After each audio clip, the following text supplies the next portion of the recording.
Chapter 266. Why don't you sleep in this concubine's room tonight? Hearing Rui's words, Li Yi's first thought was that it was her trick again. Last time, she closed the door and asked him to take off his clothes, but he didn't expect it to be for healing. This time, it must not be what he thought at first.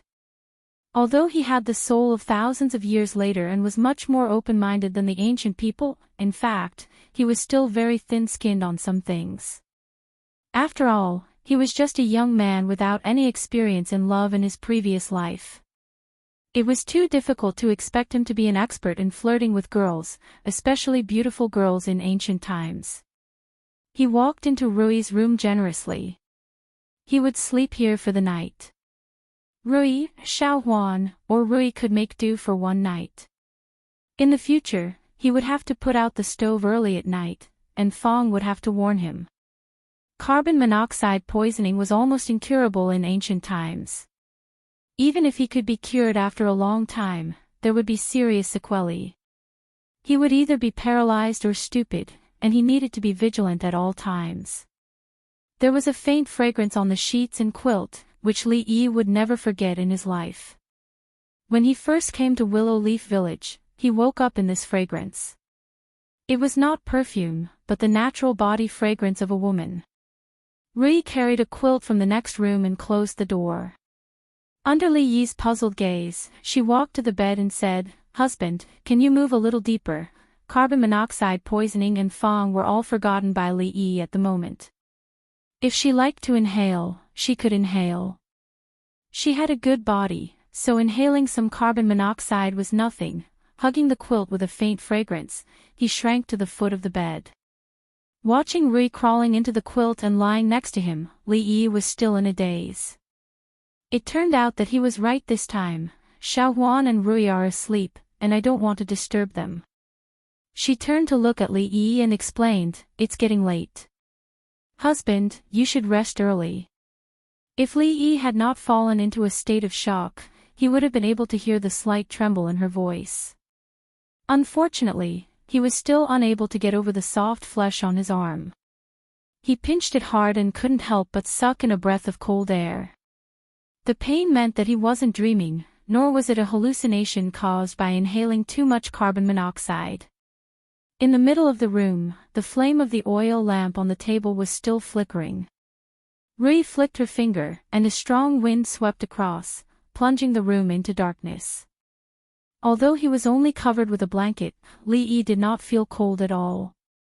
Instead, his body felt warm from the inside out. His nose was filled with a familiar fragrance. He had always been used to sleeping alone. Now that there was another person by his side, the sleepiness that had just arisen was instantly gone. However, none of this was important.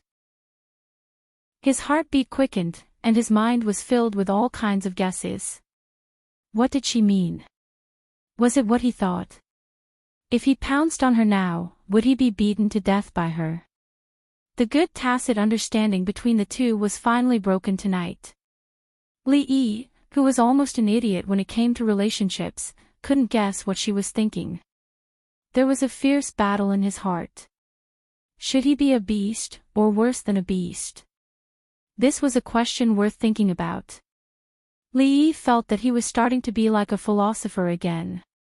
In the darkness, where Li Yi couldn't see, Lu Rui's pretty face blushed from her neck to her ears. She could hear that Li Yi's heartbeat was much faster than before. In fact, as a martial arts master, she couldn't control her heartbeat at this moment. It wasn't easy to make this decision. She pondered for a long time before she plucked up the courage to say it. Husband and wife, they had to sleep together eventually. Although they weren't used to it now, there would be a day when they would get used to it. Aunt Fong had already asked several times why there was no movement in her stomach after being married for almost half a year. She asked if she should find a doctor to take a look. She was already so old that her child could run around. Listening to Aunt Fong's private words with a red face, she still blushed when she thought about it. When she thought about those things she would do with her husband in the future, she could no longer maintain her calm state of mind. Although she was very skilled in martial arts, she was still a woman from an ordinary family. She had practiced martial arts hard since she was young. It was only because after she became stronger that no one could bully the two of them. Now, she didn't have to worry about being bullied. She had also reached a level that others couldn't reach in their lifetime in martial arts.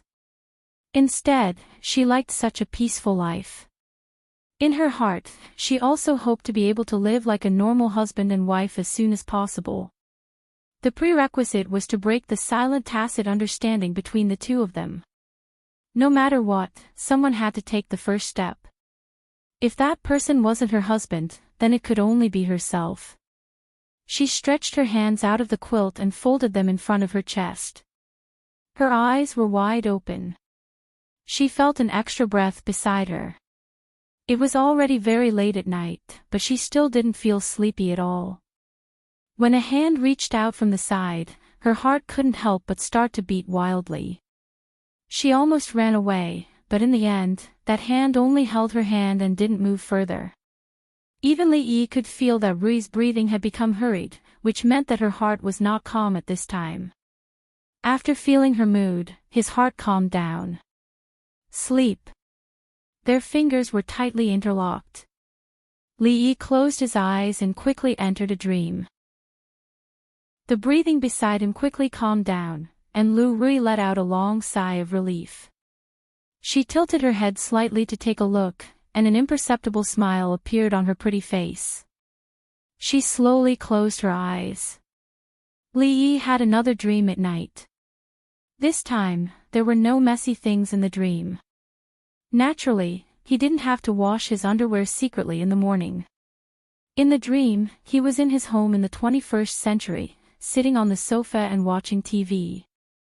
Rui, who was wearing a white dress, was busy in the kitchen. The doorbell rang. Li Yi got up and opened the door. When he opened the door, a long sword was on his neck. Opposite him was Mississippi Lu, who was dressed up and glaring at him. At the end of the dream, he was still being chased by Mississippi Lu with a sword. Li Yi didn't understand why Rui always liked to run into his dream. This time, the reason for the chase was that he kidnapped her sister. Early in the morning, he got up from the bed. Although there was no one beside him, the fragrance was still there, which meant that everything last night was not a dream. Last night, he had crossed a huge chasm. There was a relaxed smile on the corner of his mouth. The carbon poison was really too annoying. Li Yi felt that his previous room couldn't be used anymore. Coincidentally, there was not enough space in the storage room at home. From now on, he would use it as a storage room. As for the original storage room, it was not bad to modify it into a study. Xiao Huan walked out of Li Yi's room with a copper basin in her hand. She looked puzzled. When she was about to ask Miss where the son-in-law went early in the morning, she walked to the door of Miss's room and looked inside. The copper basin in her hand fell to the ground with a clang. Chapter 267. I'm sorry, I won. Rui played a tile. Li Yi smiled and pushed down his tile wall. Rui jumped off the heated bed in annoyance. She glared at the two and said, "You two are in cahoots. I'm not playing anymore." Ever since Rui became Li Yi's mistress, Li Yi's luck came back. He kept gesturing secretly and Rui always understood his meaning. Thus, Mississippi Lu became the only one who lost money in the family. Although winning money was not the main point in the end. At most, she used a few copper coins to deal with it. However, there were wins and losses in playing mahjong. It was not a good thing to always lose. Mississippi Lu was obviously angry. She was probably going to take her sword to the courtyard to chop the air. If there was a god of mahjong, Xiao Huan must be her biological daughter. It was just that recently, she was obviously absent-minded. She was not focused when playing mahjong. No one knew what she was thinking. The next day, Li Yi changed his room into a storage room. The reason was that the room that had been ravaged by carbon poison could not be lived in. He began to live together with Xiao Huan with a peace of mind. Although he had to choose between being a beast and being worse than a beast, he had no choice but to choose the latter. But compared to the past, this was already a groundbreaking event. The reason why Xiao Huan was a little unhappy might be that she could no longer hug Rui to sleep. She had to sleep on the heated bed in the kitchen for a long time. But it did not matter. When spring came, he would build her another room. It was not a good idea for a girl to always sleep in the kitchen. Of course, the position that should have belonged to her was occupied by him. The little servant girl felt wronged first. He would slowly make it up to her later. He took Xiao Huan to buy the hairpin that she had liked for a long time. She would no longer have a depressed expression on her face. The two people walking in front were chatting. They were talking about the new play in the Chongping Street Theater. It was called A Chinese Ghost Story. The former brothel was no longer called a brothel. It was called a theater. Although most people were not used to it, the name was not the point. The point was that the plays performed in it were more novel and special. It was not comparable to any straw shed in the courtyard. He hoped that this, A Chinese Ghost Story, would be better than the previous, Painted Skin. Of course, special places always had special rules. It was said that the theater was different from ordinary brothels. Not everyone could enter just because they wanted to. They had to buy a so-called ticket at the door. Although it was called a ticket, it was actually a small wooden plaque. On it was written the plays that could be watched with the wooden plaque, as well as the amount of time that could be spent inside. When they left, they had to return the wooden plaque. The tickets weren't expensive, only a few copper coins were enough. It wasn't even as much as the tips they threw out at once. Someone cursed inwardly. Those actors were crazy for money. Had they never seen a brothel that took the initiative to accept money? You want money, right? I won't look anymore, okay? Many people were very satisfied with this. They felt that the idea of the theater was really wonderful. The appearance of the tickets was to keep those who had no money outside. The last time they went to watch a play, there were actually beggars sitting next to them. They were dirty and smelly. There was only so much space in the theater. If they were late, there wouldn't even be a place to stand. Now, it was better. Those who only wanted to join in the fun and were unwilling to pay for tips could not enter. They were happy to be at peace. They sat leisurely with a pot of tea and a stack of broad beans. After watching the plays they liked, they would leave. It was extremely comfortable. Of course, when a new play was released, they had to be more agile. Who would care about a few copper coins for the people who lived in the prefectural city? If they were late, they could only stand. Thank you, son-in-law. With a newly bought hairpin in her hair, Xiao Huan's eyes turned into crescent moons again. In one hand, she held a tonghulu. It was a gift from Aunt Sue when she met her on the street. In the other hand, she held on to Li Yi's arm. She took a bite and leaned over to give a bite to Li Yi. She took a bite. The tonghulu in the winter didn't melt so easily. The taste was improved. Those women had been trying to make more delicious tonghulu. Now, they had developed several different styles. After eating the tonghulu, the young maidservant looked up at Li Yi and said expectantly, "Son-in-law, let's go to the theater to watch a play, okay?" Just now, she heard the two people in front of her talk about a Chinese ghost of Chennu. The son-in-law had told her this story. After hearing so many ghost stories, she was no longer afraid. The last time the son-in-law brought her to see the Painted Skin stage play, she only screamed when the ferocious-looking female ghost came out. The son-in-law said that a Chinese ghost of Chennu was not that scary, so the young maidservant felt that it was okay for her to go and take a look. He did not reject Xiao Huan's request. Today, he had brought her out for a stroll. She grew up in the village and did not come into contact with many people. The young maidservant maintained her innocent and lively temperament very well.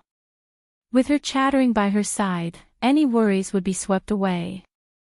A small room was built at the entrance of the brothel. It was only big enough for one person. A dozen people lined up and passed by the small room.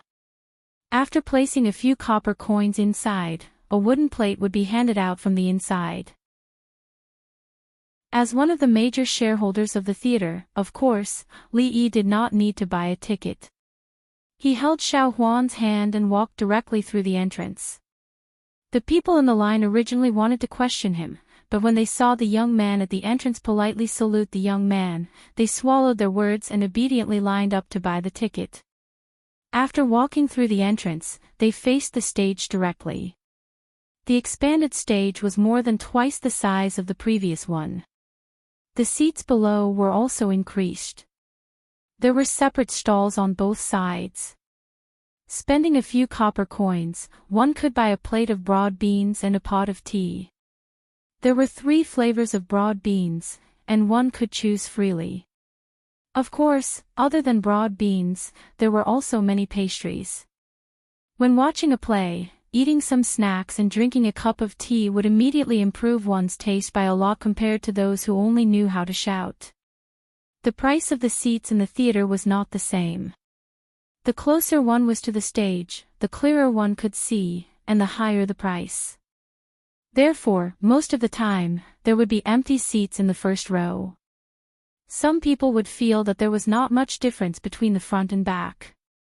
It was really not worth it to spend a few copper coins for a seat in the front. The curtain on the stage had not been opened yet. One could see many figures behind the curtain.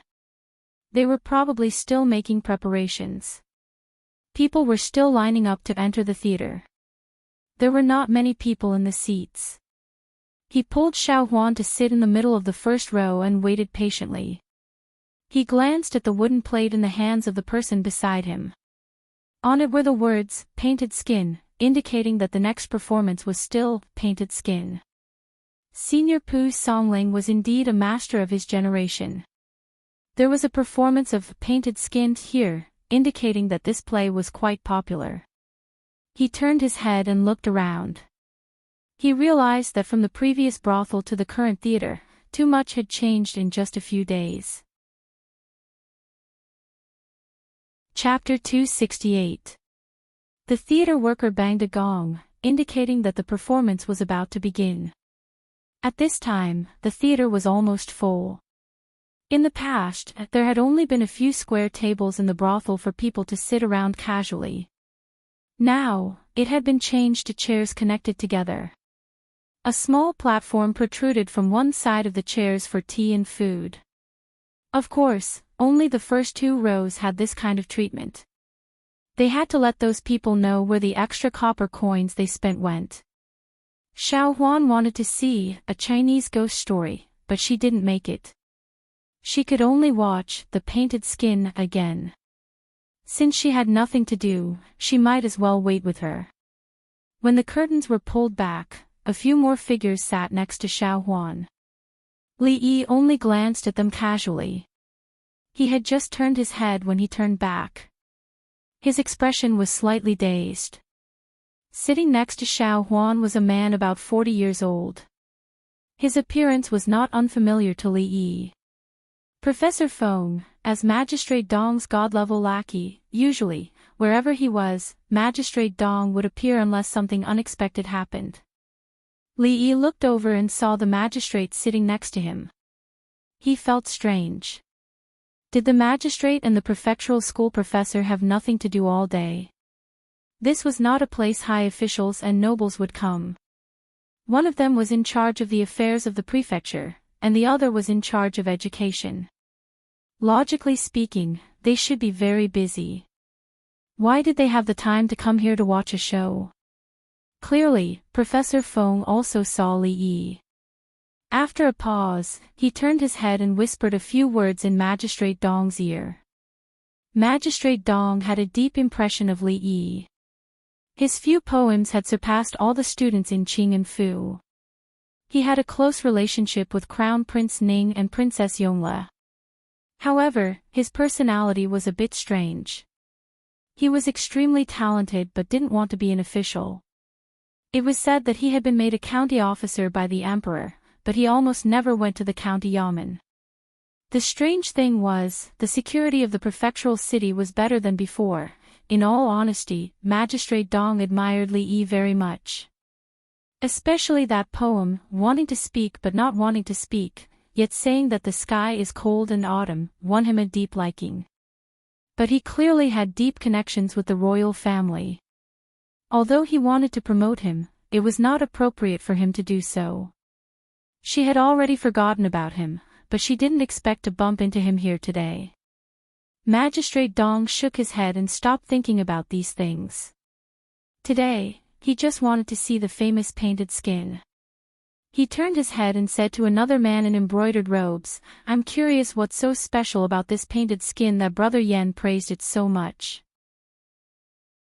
The man in embroidered clothes smiled and said, "I didn't expect that there would be no lack of capable people in this small brothel. Hidden in these short and strange stories is a profound truth. Under Brother Dong's rule, there are indeed many capable people. Before I left, His Majesty had already decided to implement the disciple rules in our Jing Kingdom as a book for children to learn. Brother Dong's contribution to the education of our Jing Kingdom cannot go unnoticed." Accepting the compliment of the man in embroidered clothes calmly, Magistrate Dong couldn't help but turn his head and look at the young man 2 seats away from him. Li Yi didn't want to flirt with a man, not to mention the other was the magistrate, even if it was the emperor. He didn't even think about immediately going up to greet the magistrate. These important people like to go out incognito. If he put on an appearance of greeting a superior, the magistrate might even blame him for ruining his low profile. Wan Ruoqing ran the brothel very well. There was no other brothel in the city that was cleaner, tidier, and more orderly than this one. Every performance would be slightly improved. The performers relied on their acting skills, not their bodies. They were completely incomparable to those coquettish prostitutes outside. If this place couldn't keep customers, where else could?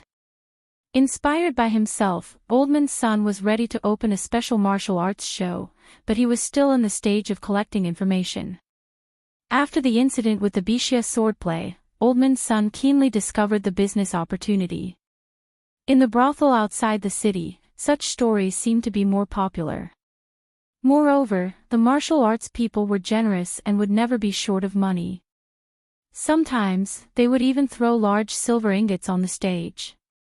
Oldman's son had to seize this opportunity. Li gave him a good suggestion. He could collect some strange stories in the martial arts world and ask around. Using the information he collected, he could rank the martial arts masters and revise the rankings according to the latest information. He heard that there was a man named Officer Zhao in Chuzhou City.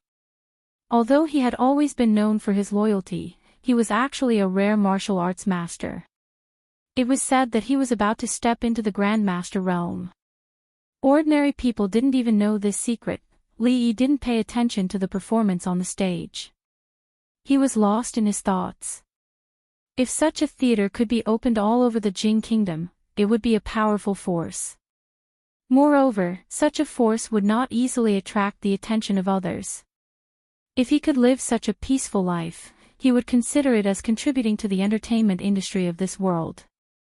If there were always people who wanted to step on him, he was afraid that their feet would be pierced by nails. Stupid people, they think of ghosts as beauties. They don't listen to the words of loyalty. They are greedy for beauty.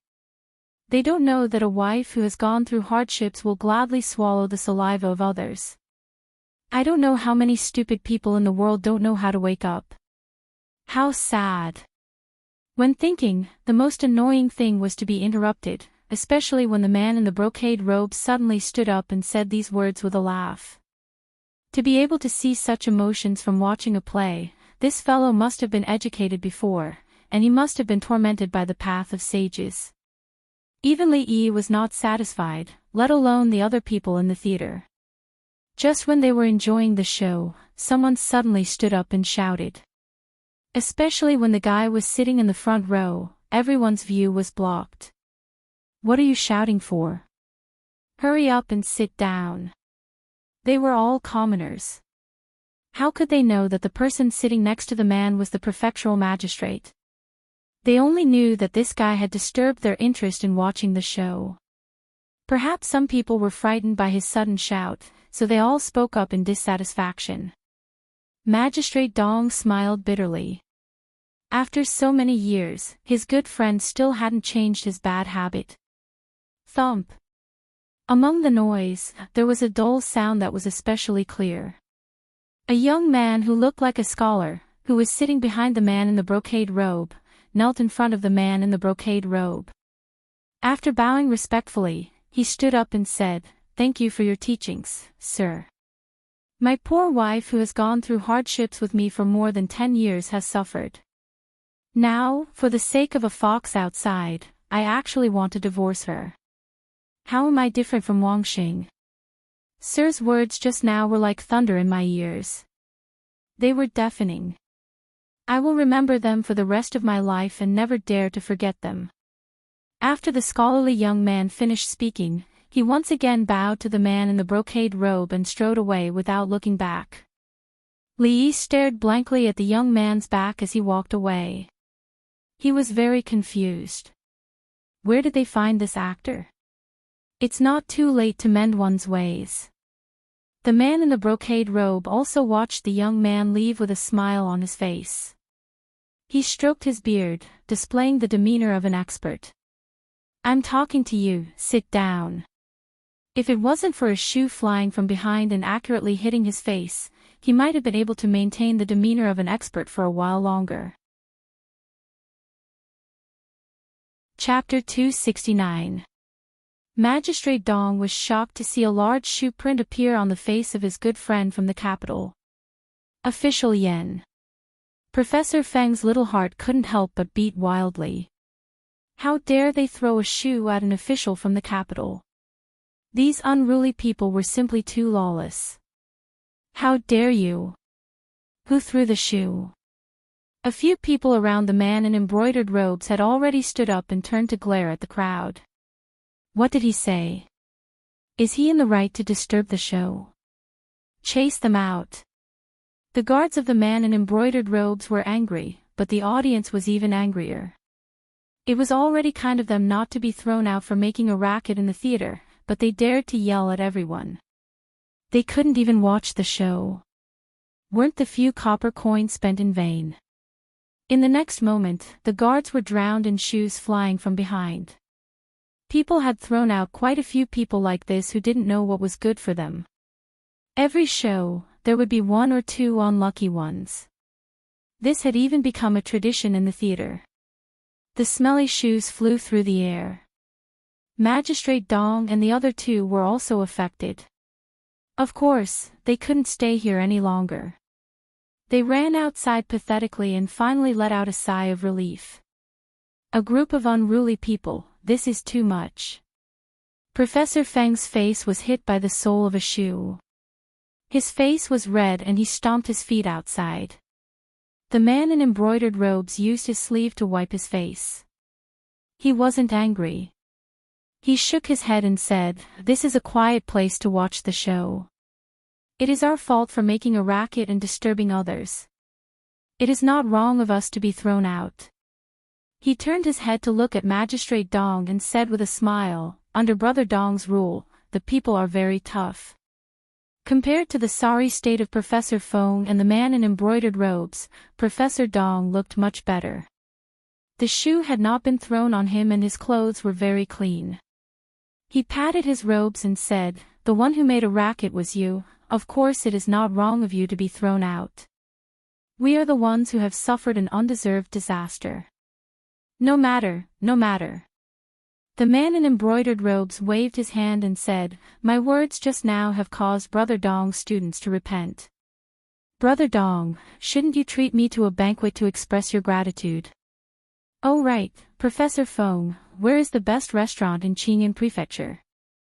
With my meager salary, I can't afford to go to the drunken fragrance restaurant. Magistrate Dong smiled and said, there is a cup of green tea. It is a bit shabby, but it is enough to serve guests. I haven't seen you for a few years, but your stinginess hasn't changed at all, Dong Wenyun. The man in embroidered robes shook his head and sighed. When Li Yi walked out, Magistrate Dong and the others were still standing outside. Xiao Huan wanted to watch the next scene of a Chinese ghost story. She asked a performer to take care of her and walked out alone. Prefectural Magistrate Dong was a boss-level official in Qing'anfu. Since he had met him, as the county magistrate, he naturally had to come up and greet him. The current Li Yi no longer considered the position of county lieutenant to be a troublesome matter. A minor rank 8 official position could eliminate most of the troubles in life. The naive thoughts of the past were long gone. This lowly official greets prefectural magistrate. He slowly walked in front of prefectural magistrate Dong and cupped his hands in salute. Li Yi had a good impression of prefectural magistrate Dong. This prefectural magistrate had a good reputation. Last time in the Wangfu, he had even helped him out of trouble. Prefectural magistrate Dong looked at him and asked, County magistrate Li is not on duty in the yamen. Why are you here? Li Yi coughed lightly and said, a few days ago, I was injured by a scoundrel. After applying for leave, I have been recuperating at home. Prefectural magistrate Dong was just asking casually. Although he wasn't in the yamen, the security in the prefectural city was better than before.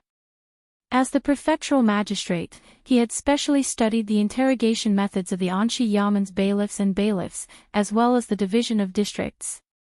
He planned to have the other counties follow suit in a few days. Professor Feng examined Li Yi from the side.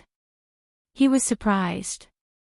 After not seeing him for so many days, this rude young man seemed to have changed into a different person. He had become so humble. He wasn't used to it. The new year is approaching. We need more people to maintain the security in the city. As the county magistrate, I am responsible. If you are feeling well, you should return to the yamen as soon as possible. Prefectural magistrate Dong nodded and suddenly said, if I remember correctly, the Rui workshop is not far from here.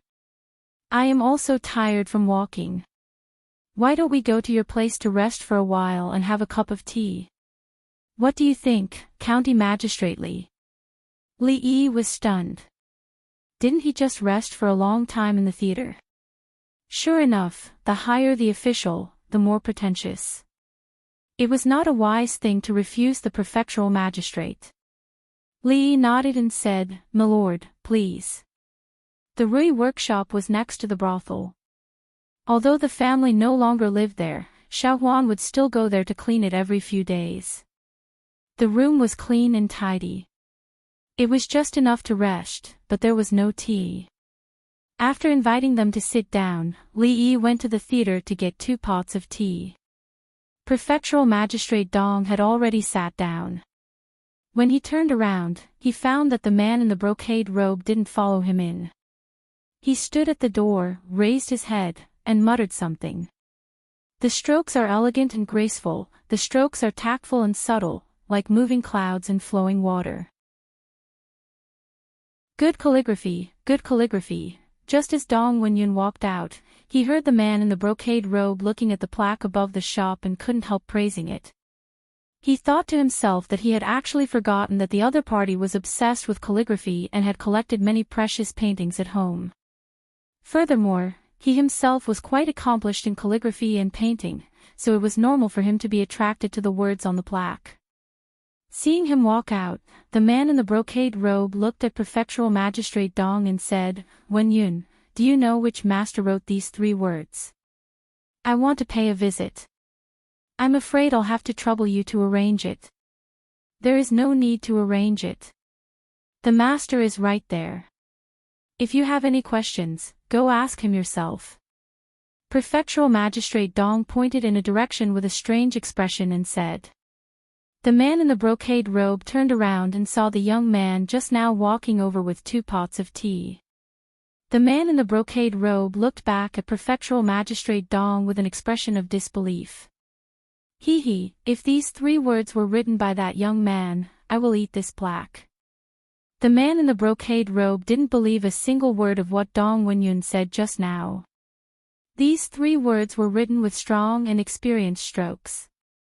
It was impossible to write without decades of practice. Moreover, this was done by someone who was extremely accomplished in calligraphy. If it was an ordinary person, they might not be able to do it even after hundreds of years. This young man was at most in his early 20s. How could he have such a level of skill? It was precisely because he was proficient in calligraphy that the man in the brocade robe was so confident. If he didn't know that the young man was called the #1 talent of the Jing Kingdom by the Governor of Education, who was excellent in both poetry and calligraphy, and was able to write a legendary work like Rules for Disciples, Prefectural Magistrate Dong naturally wouldn't believe it either. If County Magistrate Li came back a little later, your plaque would be gone. Li Yi, who walked over, looked at Prefectural Magistrate Dong with a confused expression. He didn't know what to say. Chapter 270. In the Rui Square, Magistrate Dong sat on a chair and leisurely sipped tea. The man in embroidered robes walked around the shop, his gaze never leaving the calligraphy on the wall. A few guards stood at the door and occasionally glanced at the young man in the room. Their eyes were full of surprise. Professor Feng was not too surprised. Although this Li Yi's personality was mischievous, his talent was real. No one could deny this. Official Yan's plaque was for sure this time. As the man in embroidered robes walked around, he couldn't help but click his tongue in surprise. These paintings were strange and unconventional. He had never seen such a painting technique in his life. However, what shocked him was the various poems inscribed on the paintings. Good calligraphy. The person who inscribed these poems was definitely a master in calligraphy. If it wasn't for the fact that he was very familiar with the calligraphy of the few famous calligraphy masters in the Jing Kingdom, he would certainly have thought that the other person was one of them. Young man, did these paintings really come from your hands? The man in embroidered robes still couldn't believe that the master he had wanted to meet was actually such a young man. He looked at Li Yi and asked. Li Yi raised his hands in a salute and said, I had nothing better to do, so I casually wrote and drew. Please excuse me, sir. Magistrate Dong had already introduced him earlier. The person in front of him was a high-ranking official from the capital. Although he didn't know his position, he was certainly much more important than a small county officer like him. He couldn't be lacking in the necessary etiquette. I had nothing better to do, so I casually wrote and drew. A rare blush appeared on the man in embroidered robes' face. He had studied this field for more than 20 years, but he couldn't even compare to a young man who casually wrote and drew, in front of an old friend. This old face was a bit embarrassing. Originally, he had thought that if there really was an unknown master hiding in Qing and Fu, he would definitely not miss this opportunity. He would prepare gifts, pay a visit, and receive some guidance. Perhaps then, he would break through the difficult situation that he had been stuck in for a few years. However, the master had been changed to a young person, so naturally, it wasn't so easy to ask for guidance. Seeing the conflicted expression on his face, Prefectural Magistrate Dong found it funny and said, If I remember correctly, Brother Yan just said that if the words on the signboard were truly written by County Lieutenant Li, I should eat it. I wonder if Assistant Minister Yan's words still count. Of course it counts. The man in embroidered robes snorted coldly and said, My words have always carried enormous weight. When have I ever gone back on my word? Guijiang, take down that signboard. We'll use it to accompany the wine when we get back. He strode to the door and ordered a guard. The guard didn't hesitate either. He leaped up and tapped twice on the wall. His entire body climbed onto the signboard, and he quickly removed the signboard with the words Rui Square written on it. He held the signboard firmly as he jumped to the ground. The action of tearing down the plaque was done in one go, natural and smooth. It was obvious that this was not the first time he had done this. This scene made Professor Feng's jaw drop. Magistrate Dong helplessly rubbed the space between his brows. Based on his personality, he should have known, when he was in the capital, he didn't know how many plaques had been taken down by him. It was to the extent that people who had hired a master to inscribe their inscriptions would take down their plaques and hide them at night to prevent them from being stolen at night. He probably had his eyes on this signboard from the very beginning. Magistrate Dong looked up to the sky and sighed. If he had known earlier, he would have taken the initiative to gain the upper hand. He wouldn't have let this fellow have it so easily. One had to know that he had his eyes on this signboard a long time ago. As for asking Li Yi to specially inscribe his inscription, with his status, he couldn't bring himself to do it. It's rare to come across such a good dish to go with wine today. Brother Wen Yun, take your time and drink your tea. I'll make a move first. The man in embroidered robes laughed heartily and strode out. Stealing in broad daylight. Yen, do you still have any shame? Magistrate Dong shouted from inside the room. How can the affairs of a scholar be described as stealing? The man in embroidered robes laughed wildly. The guard carrying the signboard followed closely behind the man in embroidered robes. Under Li Yi's astonished gaze, he disappeared into the crowd. He tore down the signboard just like that. He didn't even ask for the shop owner's opinion. Wasn't he being too damn direct? He even said he was a high-ranking official from the capital. Were all officials in the capital like this? That's his personality. He's obsessed with calligraphy and has torn down countless signboards in his life. Now that this signboard is in his hands, I'm afraid he won't be able to get it back. Magistrate Dong stood up and said somewhat helplessly, I will compensate you for the losses here. What else could Li Yi say? In the Jing kingdom, from the emperor and princess to the low-ranking officials, they were all the same. They liked to take other people's things for free. You can take away the signboard, but at the very least, you should at least show some appreciation, right? Li Yi quickly got what he wanted. A man walked in and placed a piece of paper on the table. He said, "This is my lord's name card. If you come to the capital, you can use this name card to find him at the Yen Manor." At first, Li Yi thought it was a banknote. After looking at it for a while, he found that there was nothing on the paper except for the word yen. Was this the so-called name card? There wasn't even a complete name. It was extremely sloppy. Although the shop owner didn't accept money when the signboard was made, he wouldn't have exchanged it for such a useless piece of paper. He casually threw the piece of paper on the table. The signboard had been taken away by that guy. It seemed that he wouldn't be able to get it back. After a while, when the Rui workshop reopened, he would have to order another one. Professor Feng saw that Li Yi didn't think much of Sir Yan's name card and reminded him, "Don't underestimate this name card. Sir Yan is an assistant minister of the Ministry of Personnel. The appointment, dismissal, examination, promotion, and transfer of civil officials are all handled by the Ministry of Personnel. Making friends with Sir Yan won't be bad for your future promotion." Li Yi didn't know the background of the man in embroidered robes, but Professor Feng couldn't be clearer about it. The Yan family was considered a large family in the Jing kingdom. Many people in the family held high positions and were deeply trusted by His Majesty. Making friends with the Yan family would certainly make his career much smoother. Although the two of them didn't see eye to eye, Professor Feng only disliked him for not making progress. This was the professional quality of being a professor of the prefectural school. There were no personal grudges. His kind reminder this time was only in the hope that he could change his bad habits and work hard to obtain scholarly honors.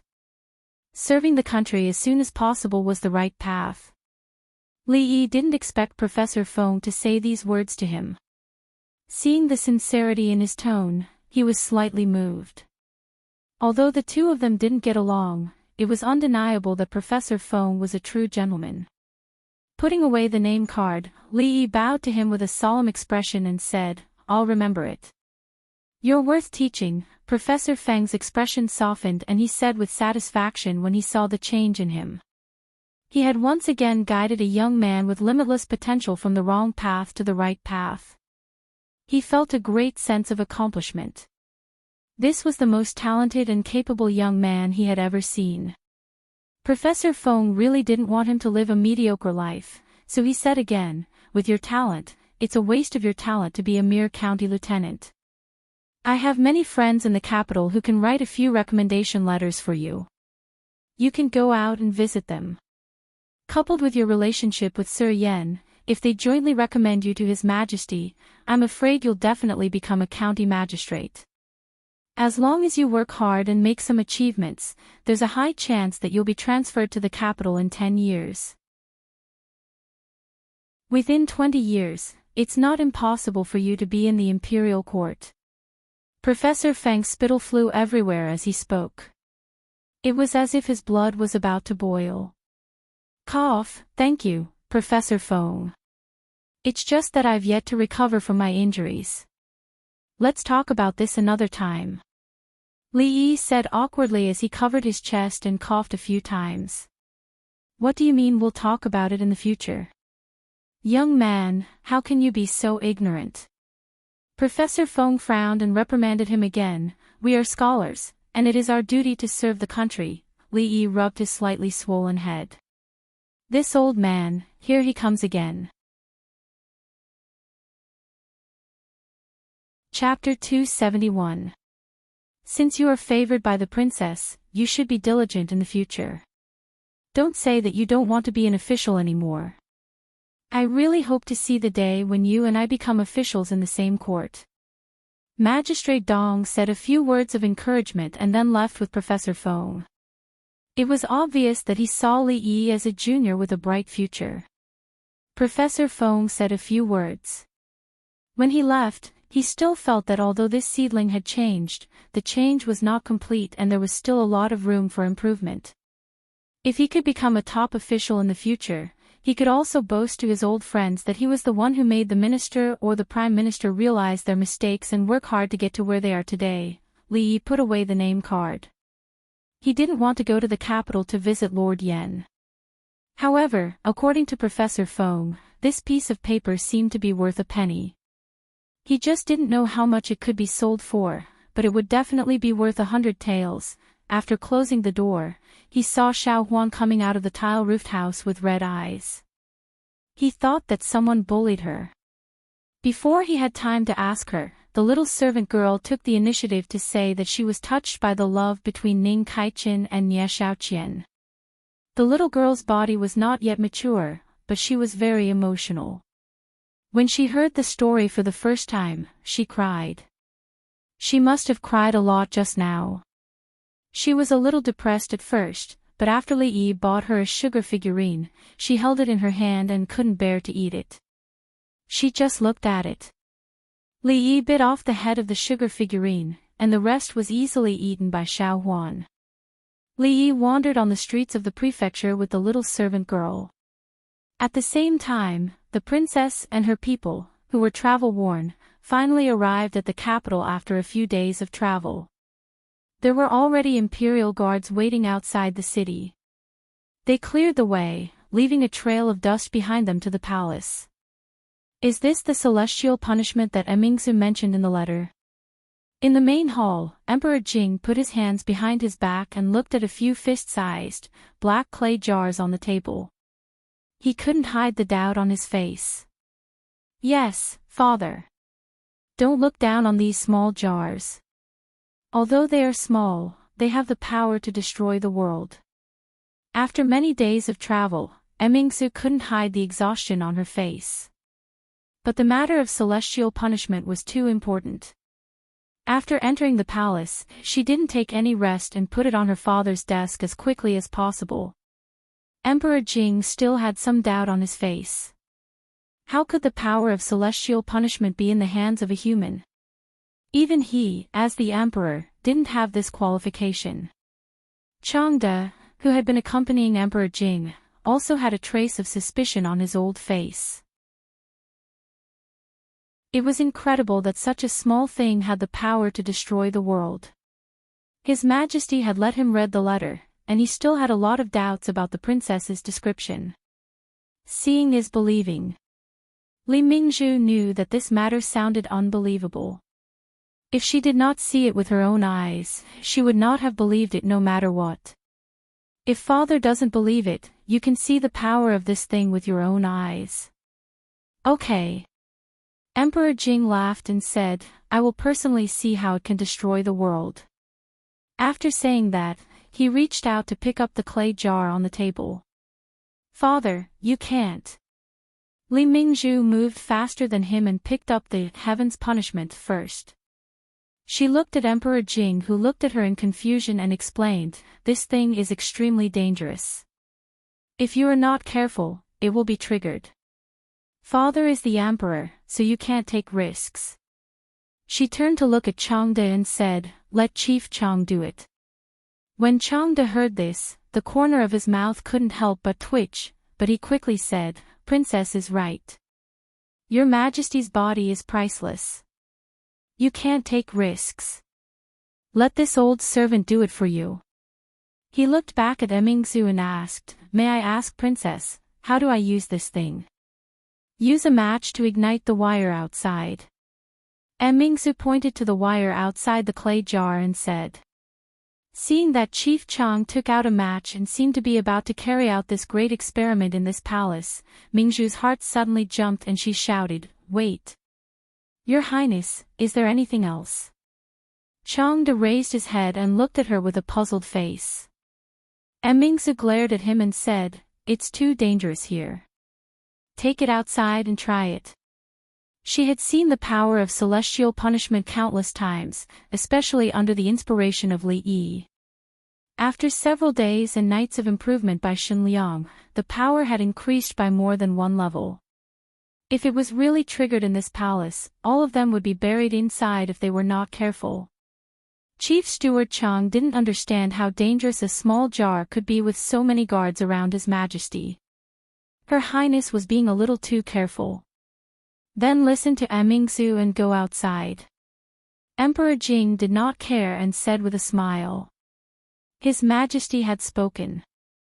Although he felt that it was not necessary, Changde still went out.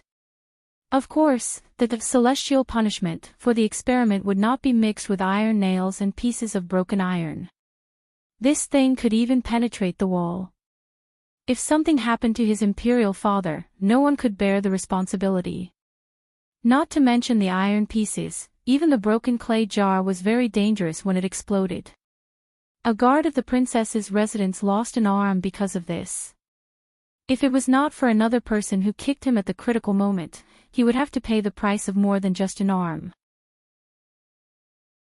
Originally, when he walked out of the palace, Changde was ready to light the thing in his hand and throw it out. However, the princess insisted on finding an abandoned small courtyard to experiment. He was very puzzled that Princess Yongle, who had always been bold since she was a child, suddenly became so timid. However, he could not disobey the princess's orders. He had no choice but to choose an abandoned palace, lit the fuse with a match, and threw it in. Boom! Changde, who was standing under the wall of the palace, only heard the princess shout, "Be careful," from afar. There was a loud rumbling sound behind him.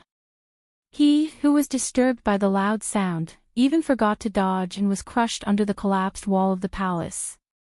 After the loud sound, there was a dead silence. The indifferent look on Emperor Jing's face disappeared and was flushed. He covered his chest and gasped for breath. "Imperial Doctor, call the Imperial Doctor." The dozen or so guards around them were already in a mess. Some of them were kneeling on the ground and kowtowing. Some of them were standing on the ground with pale faces and weak legs. Finally, one of them recovered and ran to find the imperial physician. In the distance, there were even more panicked figures. The entire imperial palace was in an uproar because of this earth-shattering sound. Crash! A pile of bricks and stones flew out from the collapsed palace wall. Changde, whose clothes were tattered and his face was covered with dust, climbed up and patted the dust on his body. His old face was full of horror. The palace wall collapsed and there was a huge scorched pit at the foot of the wall. The palace was in a mess. Was this the power of the celestial punishment? Chapter 272. Seeing the palace wall turn into rubble in front of him, Changde finally realized the true power of the heavenly punishment. His tattered clothes were instantly drenched in sweat. No one had thought that the power of the heavenly punishment would be so terrifying. The princess was not exaggerating at all. Destroying the world, this was really destroying the world. Just now, he even felt the ground under his feet shake. When he thought that he wanted to experiment in the palace, cold sweat appeared on his forehead again. If he really did that just now, the palace would definitely be destroyed. Even if something happened to His Majesty, it would not be enough for him, Changde, to die 10,000 times. For a moment, Changde's heart was filled with deep gratitude towards the princess. At this time, dozens of armored guards had surrounded the place. Several eunuchs dressed in grey appeared beside Jing Emperor and looked around vigilantly. Jing Emperor panted for a while and his breathing gradually stabilized. His face was still a little flushed. He waved his hand to shake off the guards who were supporting him and drove away the imperial doctor who was panting as he ran over. He strode towards the direction of the collapsed palace wall. Looking at the grey and black ground and rubble, Jing Emperor was silent for a long time. Suddenly, he laughed out loud. Ha, what a heavenly punishment, what a heavenly punishment. With this divine object, it is enough to protect the stability of our Jing kingdom for decades. A small black clay pot had such power that even the sturdy palace wall could not withstand the power of the heavenly punishment.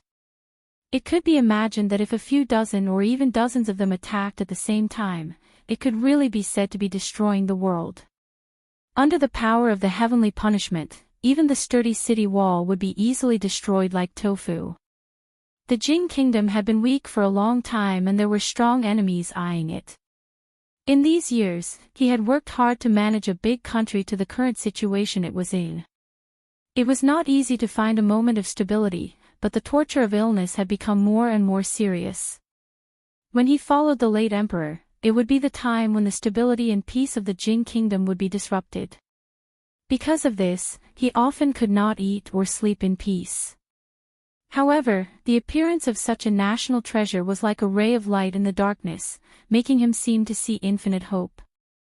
With the Jing country's current national strength, they didn't need to expand their territory, but with this object as a deterrent, it was likely that no one would dare to have any ideas about the Jing country.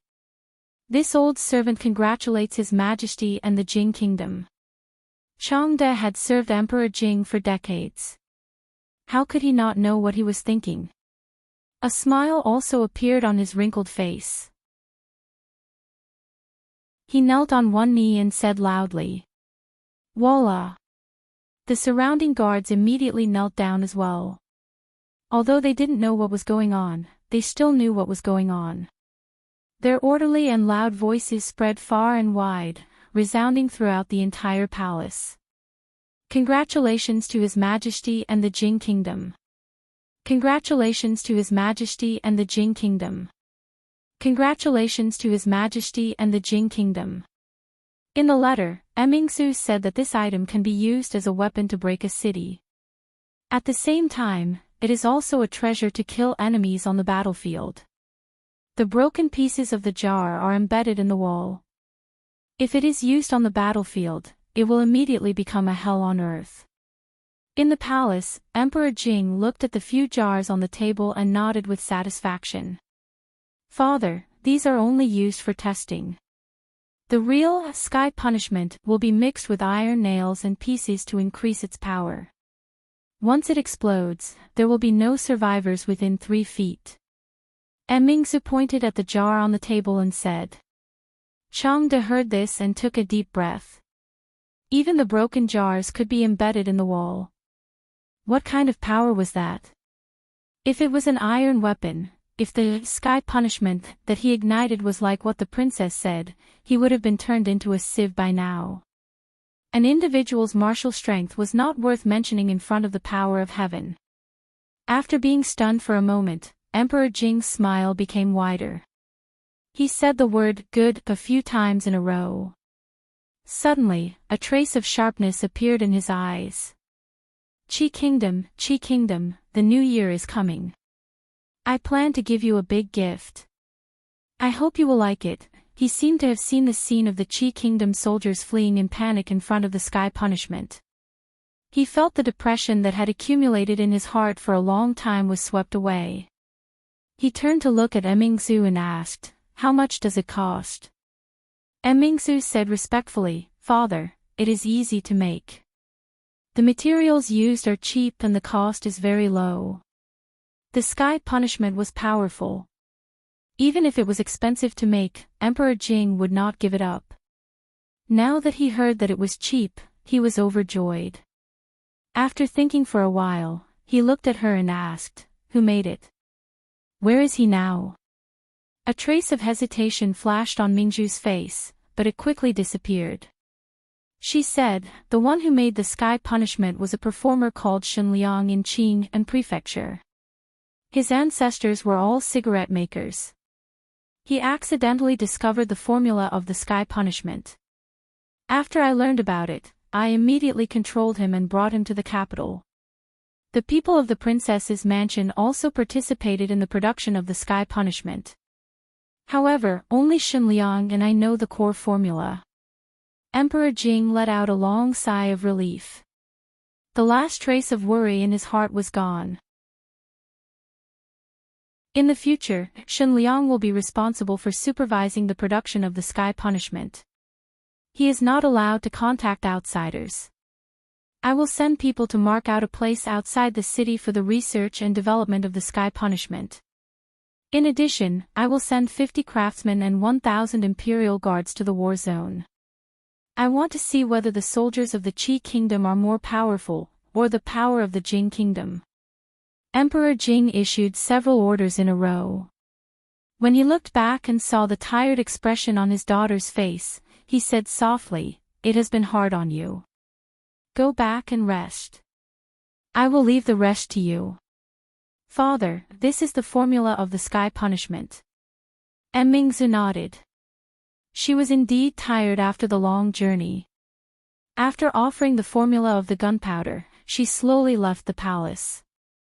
Emperor Jing took the formula and looked at it for a long time. He picked up a clay pot and carefully examined it in his hand. Changde personally felt the power and terror of this thing. He wanted to stay far away from this palace. When he saw the emperor pick up the sky punishment, he hurriedly said, "Your Majesty." Emperor Jing waved his hand and interrupted him. He also put the clay pot back to its original position. "You are indeed the person I like. Li Yi, I am really curious. How many blessings can you bring to the Jing Kingdom?" Emperor Jing said slowly. If Mingzu was here, she would definitely be shocked by his words at this moment. Changde thought for a while and said, "Your Majesty, the matter of the sky punishment is unusual. Do you want to?" Emperor Jing waved his hand and said, "No need. Mingzu will not choose the wrong person. I will not choose the wrong person either. Since there is a Shen Liang, there will definitely be a second and a third one. Pass down the order. Strictly prohibit the sale of saltpeter and sulfur. Let the government buy them all." After the order was issued, someone behind him immediately responded and walked out of the palace. Mingzu has never lied to me before. This is the first time. You are more capable than I thought. Thinking of the young man who talked to him in the garden of the prince's residence, a strange smile appeared on Emperor Jing's face. "How should I reward you for offering such an important weapon of the country? Forget it. It's almost the end of the year. I will let you be free for a few more days. After Emperor Jing muttered a few words to himself, he issued a few more orders. Chapter 273. According to the customs of the royal family, after a princess came of age, she could no longer stay in the palace. Although she didn't have to go to a fief, she still had to build her own residence outside the palace. Princesses who lived in the palace were either underage or very favored. Princesses like Princess Yongle, who had passed the age of 15 but still had their own residence in the palace and didn't have to leave the palace, were few and far between. Many imperial censors submitted memorials about this, but they were all suppressed by the emperor. This showed how much he liked Princess Yongle. Of course, Princess Yongle was the daughter of the empress, the only daughter of the emperor and the empress. It was very normal for her to have such preferential treatment. Mingzu walked out of the hall, and the old woman waiting outside followed behind her. They walked towards a palace in the rear palace. Mingzu said as they walked, "Imperial father wants to send 50 craftsmen to the battlefield. Let Xinliang go with them. Half of the people in the princess residence who participated in making Tianfa will go with them as well. Tianfa is too dangerous, they have to be careful at all times." Without experiencing it for themselves, they didn't know how dangerous Tianfa was. Even if they knew the recipe, it would be a disaster if they weren't careful. The people of the princess residence had memorized all the rules and regulations that Li Yi had laid out for her. With them following her, it would be much safer. "Don't worry, princess. I will arrange it immediately when I return," the old woman responded. Then, a trace of hesitation appeared on her face. She whispered a few more words in her ear. "What? Imperial father already knows." She stopped and her expression changed. The old woman nodded and said, "His Majesty's personal palace maids all know about this. It's not a secret. Let him see me immediately." Mingzhu's expression darkened. "Nanny, why is the princess looking for me?" In the princess residence, a young man followed the old woman and asked in confusion. Naturally, this old woman doesn't know about the princess. The old woman said faintly and pointed to the back garden of the princess residence. "The princess is there. Go there yourself." The man saw a figure in the garden and suppressed the uneasiness in his heart. He strode over. "Princess," he said respectfully and stood at the back, waiting quietly. Mingzu turned her head and a trace of disappointment appeared on her face as she said, "Guard Lu, you've been working in the princess residence for quite some time, right?" "Princess, I am indebted to the princess for her promotion. I have been in the princess residence for 5 years." The young man said slowly. "From tomorrow onwards, you will be Xinliang's personal bodyguard. Tianfa's matter is of great importance. You must ensure that the secret formula will not be leaked, and you must not let anything happen to Xinliang." Mingzu looked at a plum blossom that had yet to bloom in the garden as she spoke plainly. As if he had thought of something, the young man's face suddenly turned pale. His knees went soft, and he knelt down. He kowtowed as if he was pounding garlic and shouted, "Thank you, Your Highness. From now on, as long as the secret recipe exists, this subordinate will exist. The secret recipe is faulty, this subordinate will atone for it with his life." 1,000 imperial guards left the imperial palace in the middle of the night. The sound of the horses' hooves on the stone floor seemed to shake the entire capital. No one knew what had happened. The people in the city all closed their doors and windows and hid in their homes. After the dust settled, pairs of eyes peeked out from the cracks in the doors, guessing what had happened.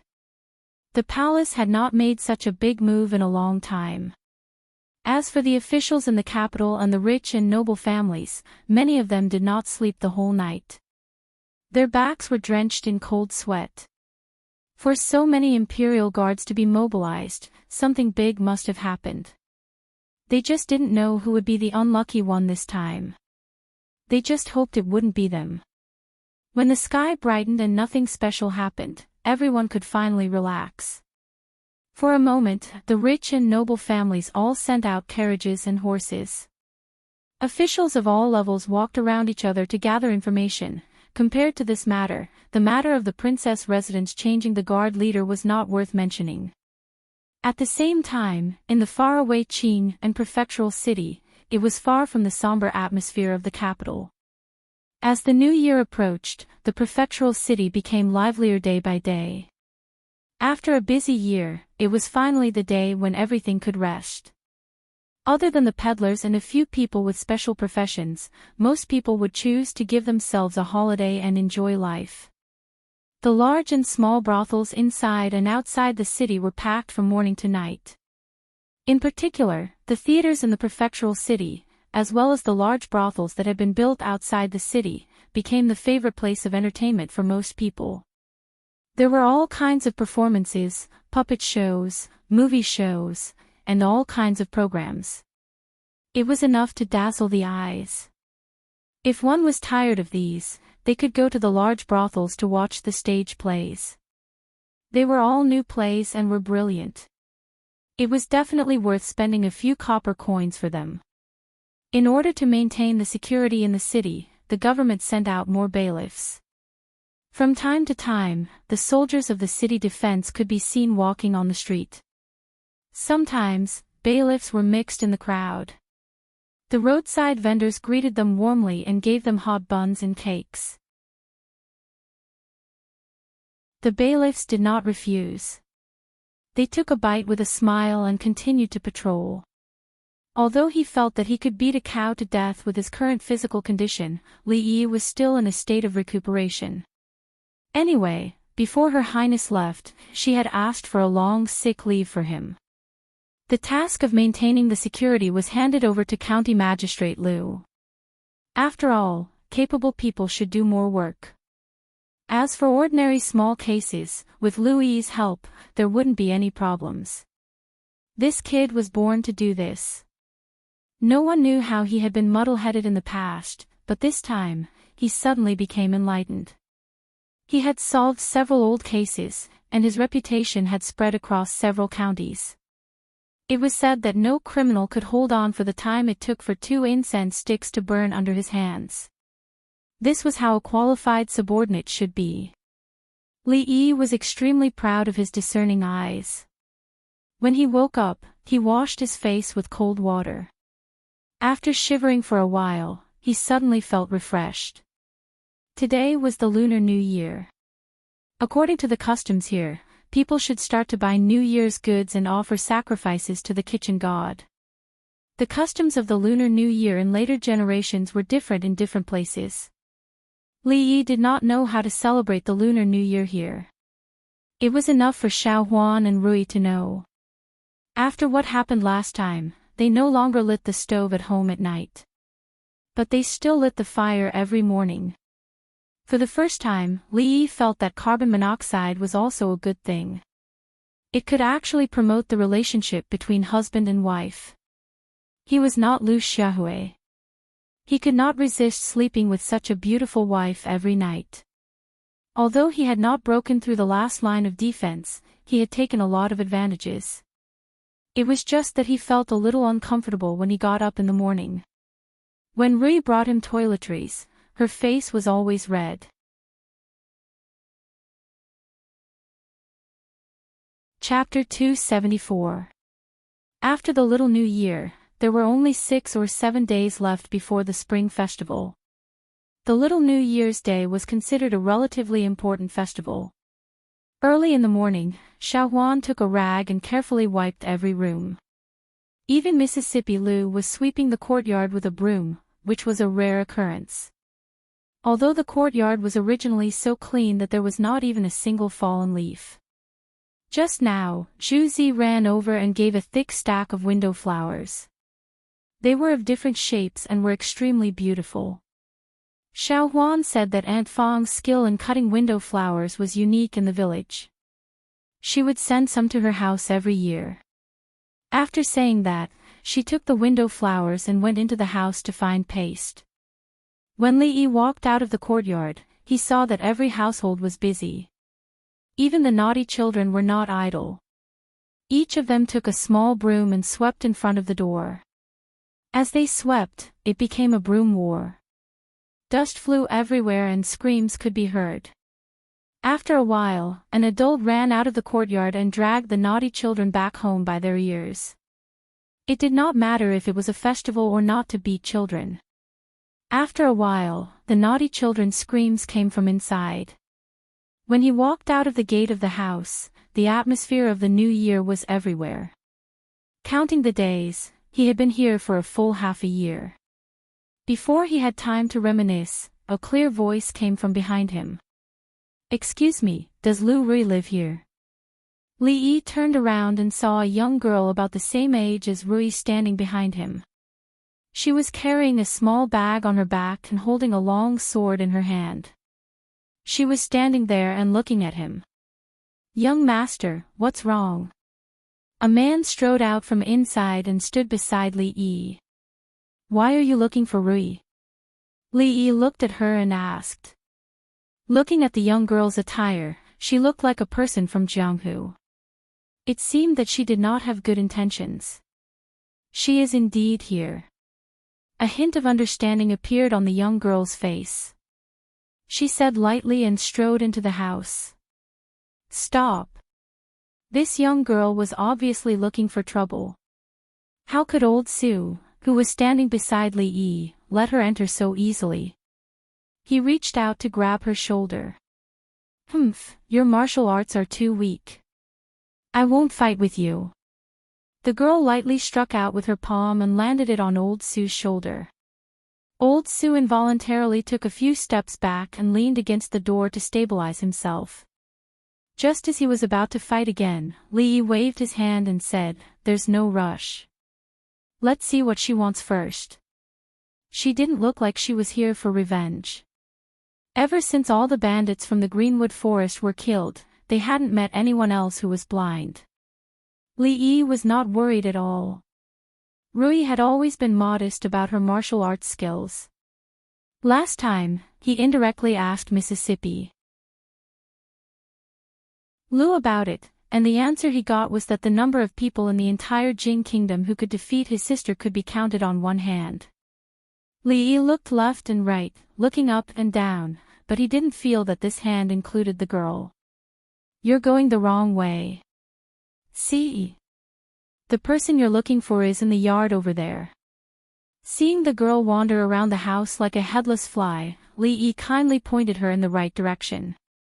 "Young master, this girl is..." Fong walked out of his yard and looked at the strange girl, asking in confusion. Li Yi shook his head, indicating that he didn't know either. The girl entered the yard with a small bag on her back. When she looked up, she saw a woman about her age, or maybe just a little older, standing in the yard, sweeping with a broom in her hand. The first time she saw the woman, she knew she was a master. "You're Lu Rui, the number 1 on the Wulin hero list and the heaven list." The girl untied the small bag on her back and threw it aside. With a flash of cold light, she pulled out the long sword in her hand and held it in front of her chest. She bowed to the woman in front of her and said, "I want to challenge you. If I win, you have to give up your number 1 position on the heaven list to me." Wulin hero list. What's that?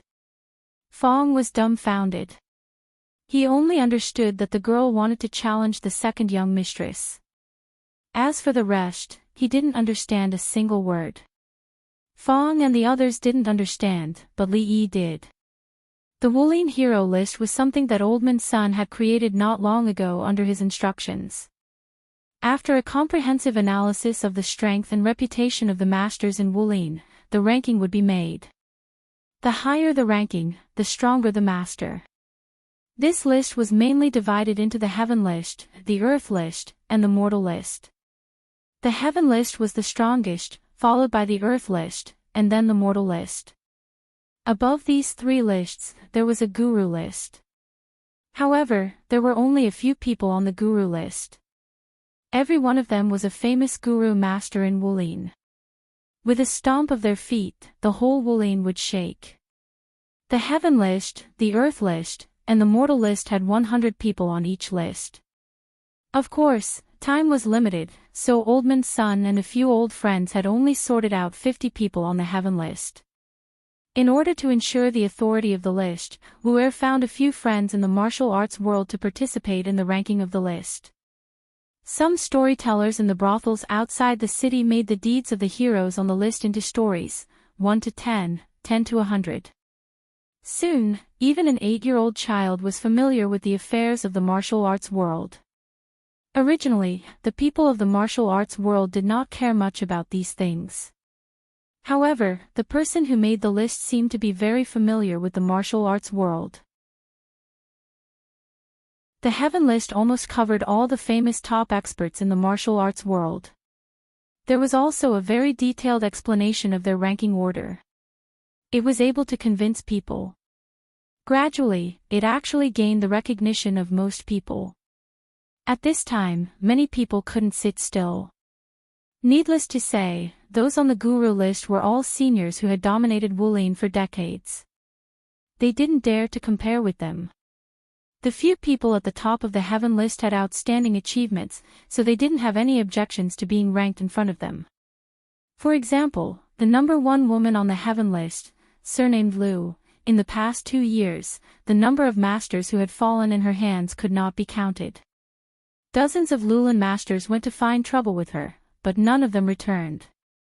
They were sincerely convinced that she was ranked first. However, those who were on the list were naturally secretly delighted. People lived in this world for nothing more than fame and profit. No matter how high one's martial arts was, it was useless if others didn't know about it. Everyone hoped that their strength would be recognized by others. For scholars, there was a Zhuang Yuan, Bang Yan, and Tanhua in the imperial examinations. For martial artists, there was a Wulin hero list. It was a very normal thing. However, although there was no first place in literature and no second place in martial arts, which martial artist would be willing to admit that they were second? Li Si, who was ranked 50th on the heaven list, after a little joy, was quickly dissatisfied. That bastard Zhang San was actually ranked 49th on the heaven list. Why was he ranked ahead of him?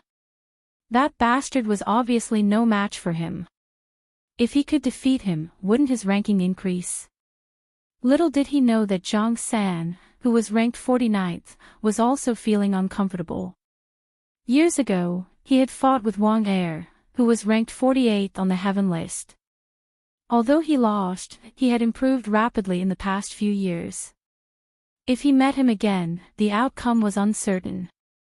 Why was he ranked ahead of him? Also, who was that Zhao Yuanwei, who was ranked 40th? Was there such a person in the martial arts world? Of course, those who were not on the list were not very satisfied either. They thought that their strength was greater than those on the list. Why were they not on the list? Of course, no one would think of finding those storytellers to add themselves to the list. That would be laughed at by their peers in the martial arts world. Moreover, they did not know where the list came from. They could not find the person at all. Moreover, he was so familiar with the martial arts world. It meant that he must be someone in the martial arts world. There was no doubt about this. Since he had already acknowledged this list, of course he had to rely on his own strength to get on it. The others on the list could not be underestimated. However, the guy ranked 40th was unheard of. He was the best way to make a name for himself. In short, the martial arts world, which had never been peaceful, was once again stirred up because of this list. Although it could not be described as a reign of terror, the popularity of martial arts competitions was at its peak in the past few decades.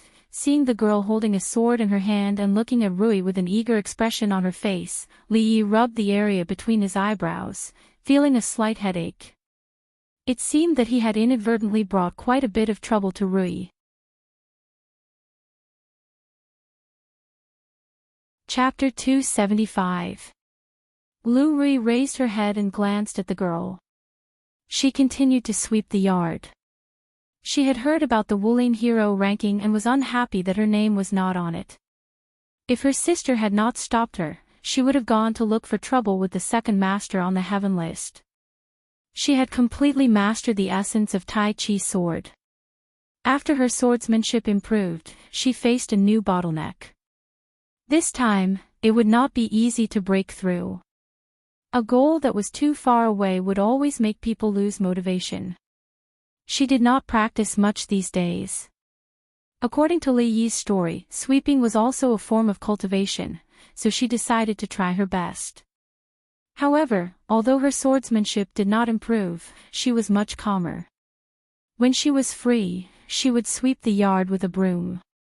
The yard was cleaner than ever. "Excuse me," she said without looking up when she swept the girl's feet. "According to the rules of Jianghu, if you don't accept my challenge, the first place on the heaven list will be mine." The girl was not angry when she was ignored. She did not realize that she had recognized the wrong person. She only knew that the girl in front of her was not simple. The first place on the heaven list was a girl. Did that mean that she was the most powerful girl in the Jing kingdom, apart from the grandmasters? Fong crossed his arms and looked like he was watching a show. This girl was really brave to challenge the elder Mississippi. He did not expect that she would mistake the second miss for the elder Mississippi. He did not know if she was lucky or unlucky. In terms of martial arts, the elder miss was definitely more powerful. However, the elder miss was kind and knew when to stop. As for the second miss, she never showed mercy when she fought. "I didn't expect the first place on the heaven list to have such little courage." The girl pouted and turned to leave. "I will tell them that Lu Rui is just a so-so. She does not even have the courage to accept a challenge. How can she be the first?" As soon as the words left her mouth, her expression suddenly changed. She whipped her head around, only to find a fair hand resting on her slender neck. Even if she was a martial arts master, the neck was her weakest part. If the hand exerted a little force, her neck would be broken. "This is a sneak attack." She glared at him and said, unconvinced. Lu Rui held the broom in one hand and let go of her neck with the other. He made a "please" gesture. She could ignore this young girl's challenge, but she would not allow her to tarnish her sister's reputation. The girl stood in front of her with a sword in her hand and asked, "You don't need a weapon?" Lu Rui was too lazy to respond. Her opponent was this little girl, and she did not even have the interest to draw her sword. "Be careful." To a true expert, having or not having a weapon didn't make much of a difference. When she turned around to leave just now, she actually had her guard up, but she still managed to grab his neck. This was enough for him to be careful. When he opened his mouth, the long sword was like a spirit snake, swallowing and spitting out cold light as it pierced forward. Her vision blurred, and the figure of the woman in front of her disappeared. Then, she felt a tightness on her neck, and that white palm appeared on her neck again. "You fought. You can go." Lu Rui released his hand from her neck and continued to sweep the dust on the ground with the broom. Li Yi looked at her with envy. She was calm, carefree, and calm. This was the attitude that a master should have. She had hit the opponent's confidence several times. Even if she lost, she had to make her lose wholeheartedly. In the end, she said calmly, "With your talent, go back and practice hard for 30 years, then come back to me." The temperament of a grandmaster was undoubtedly revealed. Of course, there was a small risk in doing this. If the challenger had the halo of a protagonist, after being humiliated, he would suddenly comprehend a peerless martial art. 3 years later, he would come back again and kill the grandmaster with his sword. At the same time, he would put on an annual drama of a grassroots counterattack. Li Yi did not see the counterattack. The development of the story was a little different from what he had expected. The young girl stood still for a moment, and suddenly knelt on one knee. She held the sword with both hands and said loudly, "I can't beat you." Please accept me as your disciple. The young girl's turn was very quick. Fang's mouth opened wide, and his jaw almost dropped. Li Yi looked at her in surprise. He suddenly felt that the challenge was just a cover. Her ultimate goal was to become his disciple. A hint of surprise flashed in Lu Rui's beautiful eyes, but it was soon hidden. She shook her head and said, "You've got the wrong person. I'm not the person you're looking for, and I won't accept you as my disciple. You're much more powerful than me. Only by becoming your disciple can I learn more powerful martial arts. I won't give up." The young girl raised her head and said firmly. The purpose of her trip was to become a disciple. Although she didn't know how good the legendary Lu Rui's martial arts were, the woman in front of her, who was not much older than her, was the most powerful person she had ever seen in her life. Thus, she immediately made up her mind. She picked up the small bag on the ground and carried it on her back. Then she picked up another broom from the corner and swept behind Lu Rui. "Young master, do you want to kick her out?" Fang asked tentatively. "No need. Let her sweep if she wants to," Lu Rui said indifferently before Li Yi could answer. She put down the broom and went into the house. Xiao Huan held Rui's hand and walked out of the house. She asked Li Yi, "Young master, when are we going out to buy?" Who's this sister?" "Hee, let's do it. 40 on the hero ranking and heaven ranking. Congratulations, Brother Zhao." I didn't expect Brother Zhao to be so secretive. Brother Zhao was too humble in the past. We were all fooled by you. After we drink our fill, we must learn from Brother Zhao. Chuzhou, Xiangqing. In Squire Zhao's house, more than 10 Jianghu people drank to their heart's content. They all toasted a man with a goatee sitting at the head of the table. I don't know who made this up. How can I get a place on the hero ranking? Squire Zhao said with a dry laugh. He knew his own strength very well. He had some life-saving methods that others didn't know about, but he was definitely not that powerful. Brother Zhao, you are wrong. The hero ranking has been recognized by the people of the Jianghu. Everyone is proud to be on the hero ranking. Brother Zhao, you don't have to be humble anymore, someone said with a wave of his hand. Squire Zhao didn't explain this time. This matter was indeed very useful for increasing his reputation. It could probably attract more Jianghu people to join him. It was not a bad thing. Let's drink. He laughed and temporarily changed the topic. Bang! While everyone was drinking happily, there was suddenly a muffled sound from the side. The door of the Zhao mansion collapsed and dust flew up. A burly figure walked in from outside.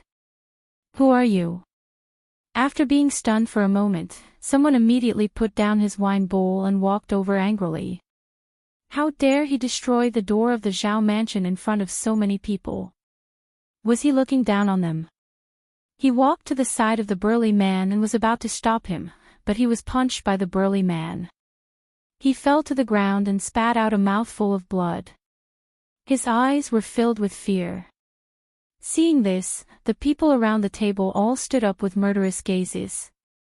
I am Pound of Qingzhou, ranked 41st on the heaven roll. Which one of you is Squire Zhao? I want to see who is ranked ahead of me. The burly man laughed wildly. His voice was as loud as a giant bell. So you are a master on the heaven roll. Sorry for not recognizing you.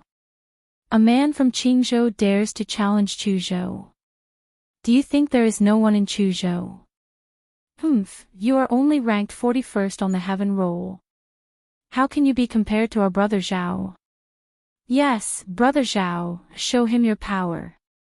Hearing that this person was only ranked 41st on the heaven roll, behind Squire Zhao, everyone's faces relaxed and they urged him. No one noticed that Zhao Yuanwei, who was hiding at the back of the crowd, was pale as a sheet.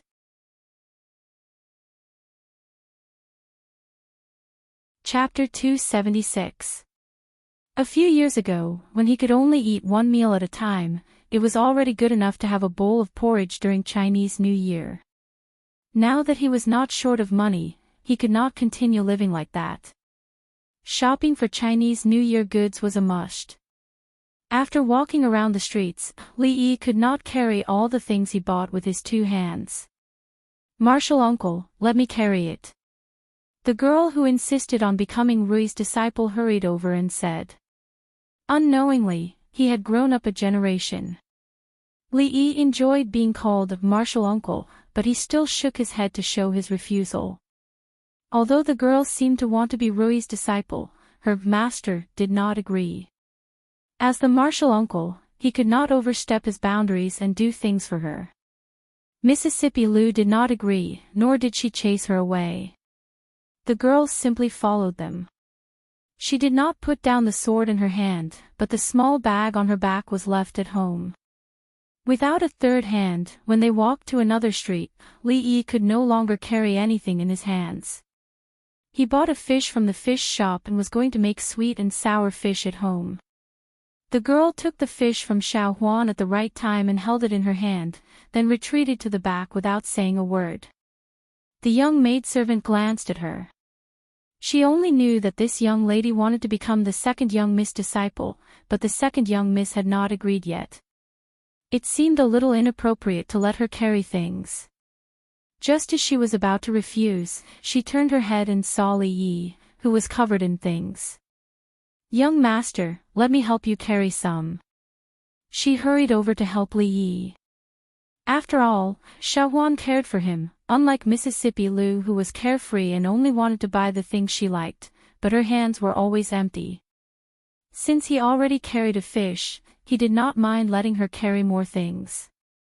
With half of his luggage taken away, he felt much more relaxed and had the energy to think about other things. The creation of the Wulin hero ranking was naturally not done on a whim, nor did it take up too much of a factor. As for Zhao Yuanwei, he was just randomly assigned a position. It was believed that it would not be long before he was kicked off the ranking, but before that, something unexpected might happen to him. The people of the martial arts world loved fame. The brothels would try their best to perfect their information. Yesterday, Hero Wang of Anxi County carried an old man in his 80s across the river. The next day, it would become a topic of great interest to the people. Hero Zhao molested a woman in the streets of Qing and Prefecture. Within a few days, this scandal would spread throughout the martial arts world. Of course, to achieve better results, he had to pay more attention to the details. Shocking. Men would be silent while women would cry. What did Hero Qin do to cause the wrath of the heavens and the people? Was it the distortion of human nature or the degeneration of morality behind this incident? Welcome to Old Sun's commentary on Jianghu. I'll see you there tomorrow. Ancient people who had not been poisoned by the circle of friends would not be able to resist such a title. The more righteous a person was, the more they cared about their reputation. Heroes used their martial arts to break the law. Most of the evil deeds were done by people with high martial skills. As the lieutenant of a county, Li Yi had to do something to maintain the peace and order of the area under his jurisdiction.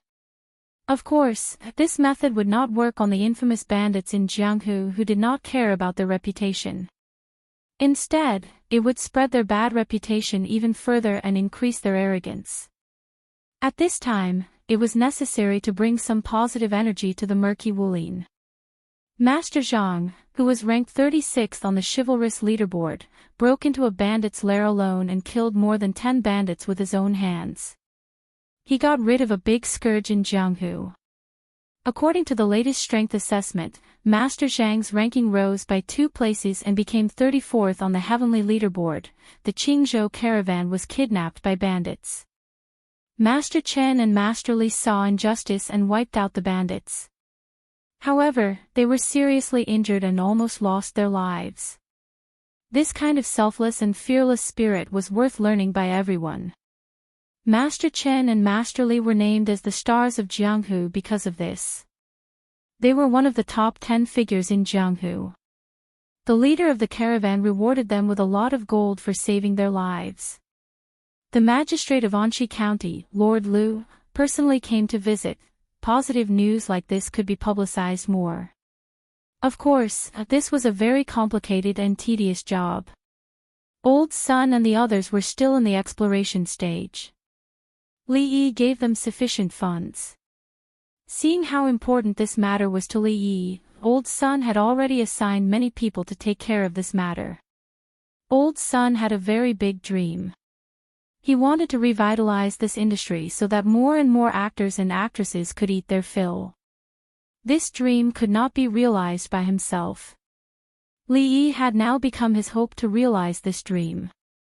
One day, their brothels would be built in other prefectures, or even the capital, or even the entire Jing kingdom. Every time he thought about this, Old Sun's old face would glow. The ranking of the chivalrous leaderboard was updated very quickly. Yesterday, Chuzhou's Xiao Yuanwei, who was ranked 40th, had 3 of his ribs broken by Qingzhou's Pound, who was ranked 41st. The next day, their rankings were switched. Those who were ranked at the bottom of the chivalrous leaderboard or those who were not on the leaderboard seemed to have found a breakthrough. They all expressed their desire to challenge Xiao Yuanwei. In view of his injuries, in the spirit of humanitarianism, everyone was willing to give him half a month to recuperate. It was said that in order to decide who would be the first to challenge, a few heroes fought. The scene was very intense. Some of them were even more seriously injured than Zhao Yuanwei. After that, the Zhao family's old house in Chuzhou became empty. More than half of the Zhao family's property was sold. Only a small portion was left for the old servants to take care of. As for Zhao Yuanwei, who was ranked 41st on the heavenly leaderboard, no one knew where he went. Wu Er was the one who told Li Yi these things. Wu Er had now become Old Sun's martial arts consultant. He received a monthly salary of 500 copper coins. All he needed to do was to ask his friends in the martial arts community to pay attention to the big and small matters in the martial arts community. The more valuable the information he provided, the more rewards he would receive. After Old Sun's team organized the information and told it to the people in the martial arts community, they received a large sum of money. A small portion of the money was used to put up rewards. It seemed that he had underestimated Old Sunday. With his efforts, this great cause was becoming more and more prosperous. Almost all the poorer actors in Anxi County had been integrated by him. Spacious brothels were also spreading to further places. Due to the declining business of ruidu and hard liquor, the family's income, which had been decreasing every day, increased again. Even Li Yi had to admit that he had underestimated the huge potential of the brothels. After lying in the courtyard for a short while, Xiao Huan had already come to complain twice. The target of her complaint was, of course, the girl named Yang Liuqing, who was still begging Rui to take her as a disciple. The girl was young, but she was very persistent. Since Rui did not agree, she would come every day before dawn to clean the courtyard, boil water, and chop firewood. After she was done with these chores, she would take a rag and wipe every place in the house until it was spotless. Most of these chores were done by Xiao Huan, but they were all snatched away by her. The servant girl had never been so free in her life. He had told her several times not to come anymore, but she never listened. She did not say a word and only knew how to work hard. Even Li Yi was a little touched by her. Young master, say something about her. She does all the chores, and Xiao Huan has nothing to do. The servant girl looked at the girl who started to clean the courtyard with a broom in dissatisfaction and said while hugging Li Yi's arm. Isn't it good to have nothing to do? Li Yi knocked her head lightly and said, Go play with Sister Sue and the others. Let her do these chores if she wants to. Before Xiao Huan left, Li Xian walked in from outside and pointed at the unfamiliar girl in the courtyard suspiciously. He looked at Li Yi and asked, Who is she? Is she your new concubine? Clang! With the sound of a long sword being unsheathed, a sword light slashed over.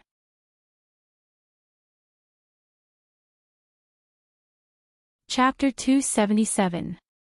Retribution for having a foul mouth always came very fast. The girl named Yang Liuqing had the temperament of a Jianghu person. If there was a disagreement, she would raise her sword. There was a reason why she chose Lu Rui as her master. Of course, she wouldn't kill him. The sword was more of a threat. Li Xian's guards didn't care whether she was threatening or really wanted to harm the crown prince. Anyone who dared to use weapons against the crown prince would be treated as an assassin. The two guards shouted.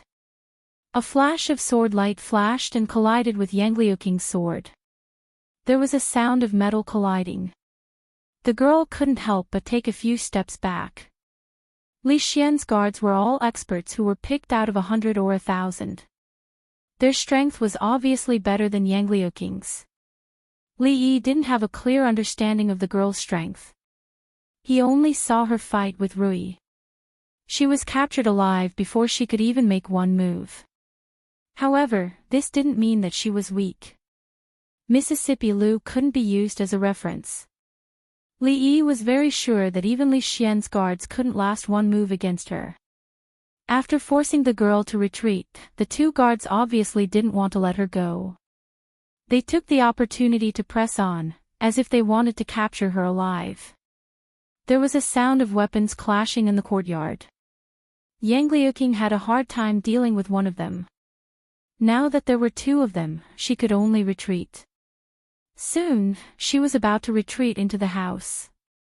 Li Yi was just about to tell Li Xian to let his guards know when to stop. He couldn't blame anyone else for the sins of his mouth. Before he could say anything, the two guards' swords were broken into two. One of them had a sword on his neck. The other was shocked. When he was about to explode, the girl glanced at him coldly. It was like a bucket of cold water was poured on his head. He stood there and didn't dare to move. If you want to fight, go outside. Don't dirty the courtyard. Lu Rui said coldly and entered the house. The two guards didn't even have time to wipe the cold sweat off their foreheads. They picked up the broken weapons on the ground and immediately retreated. They didn't dare to cause trouble for the girl anymore. Just now, he didn't manage to see it clearly. He only felt a flash of light before the saber in his hand broke. Then, a saber was placed on his neck. He had always known that this woman was not simple, but today, he deeply understood how terrifying she was. If she was on the Wulin hero ranking, she would at least be in the top 5. Yang Liuqing watched as the two people who had forced him to the point where he couldn't even fight back fled like stray dogs with their tails between their legs in the blink of an eye. The determination in his eyes deepened as he watched the figure walk into the house. The two guards were chased outside by Li Xian. They lay down on Li Yi's rocking chair comfortably. The chair under them swayed with the rhythm. They couldn't help but sigh. It is said that the royal family is extravagant. In fact, the one who knows the most about extravagant enjoyment is you. Li Yi curled his lips. What kind of world was this? Sleeping in a rocking chair was extravagant. She occupied his seat and said he was extravagant. A random rosewood chair from the prince's mansion could buy dozens or hundreds of his rocking chairs. You are about to get married. Why are you running around all day? If you like it, I will give you this chair. 100 taels of silver, as usual.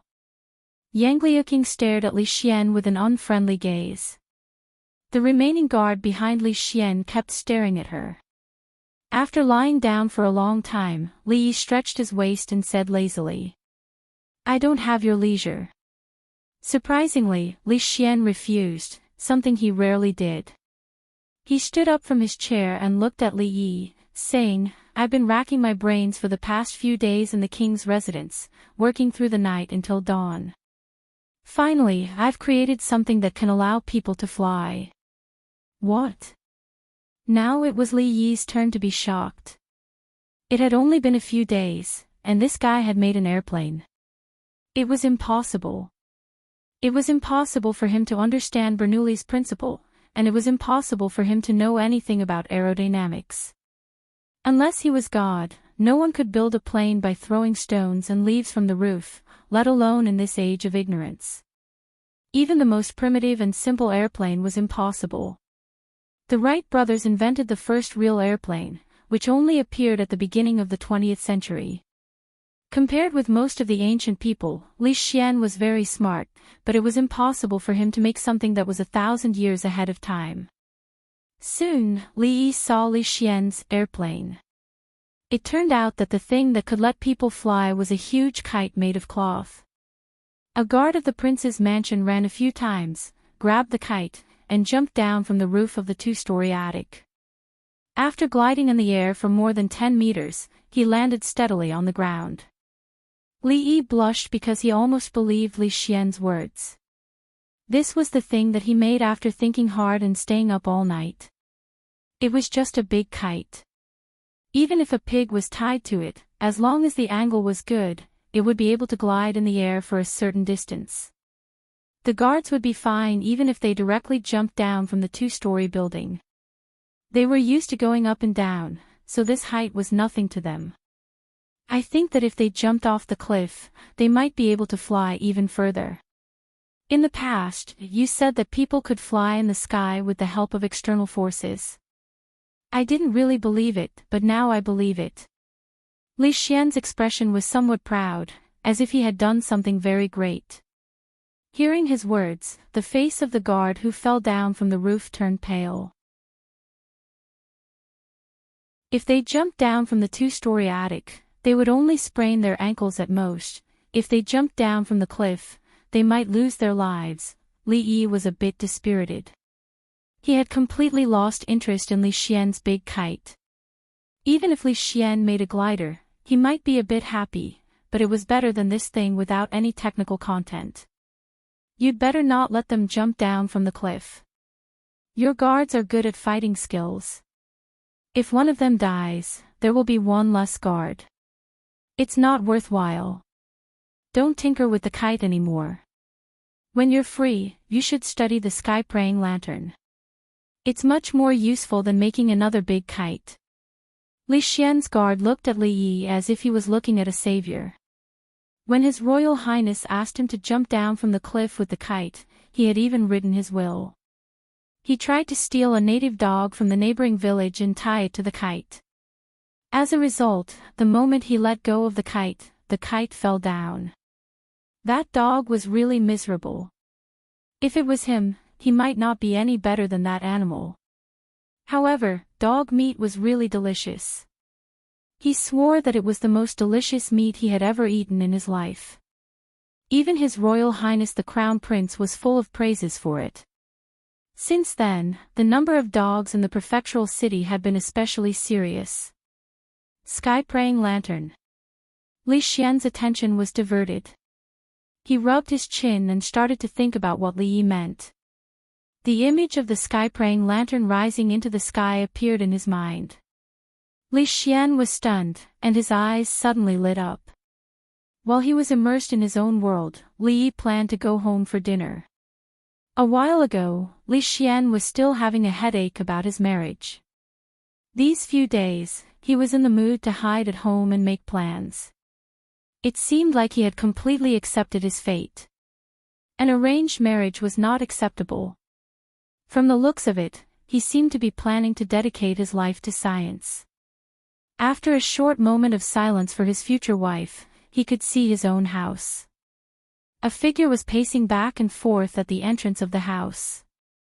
He kept rubbing his hands and looked very anxious. Li Yi walked over and asked, "Old son, what's wrong? Did something happen at the theater?" "Young master, you're finally back." Old son let out a long sigh of relief. Li Yi was his backbone. He only felt confident when he saw him. It's not just the theater. Our brothel outside is also in trouble.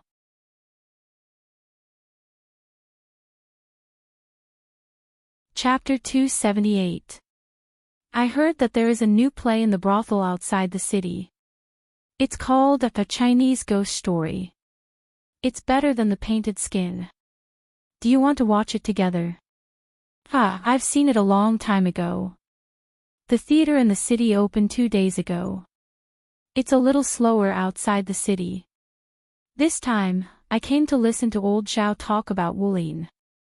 At the entrance of a tile-roofed house outside the city, 2 men greeted each other with a smile and walked in side by side. I want to watch A Chinese Ghost Story, but I'm afraid I can't today.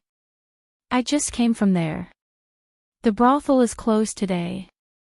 I'll come back early tomorrow. A person who came out of the house reminded them.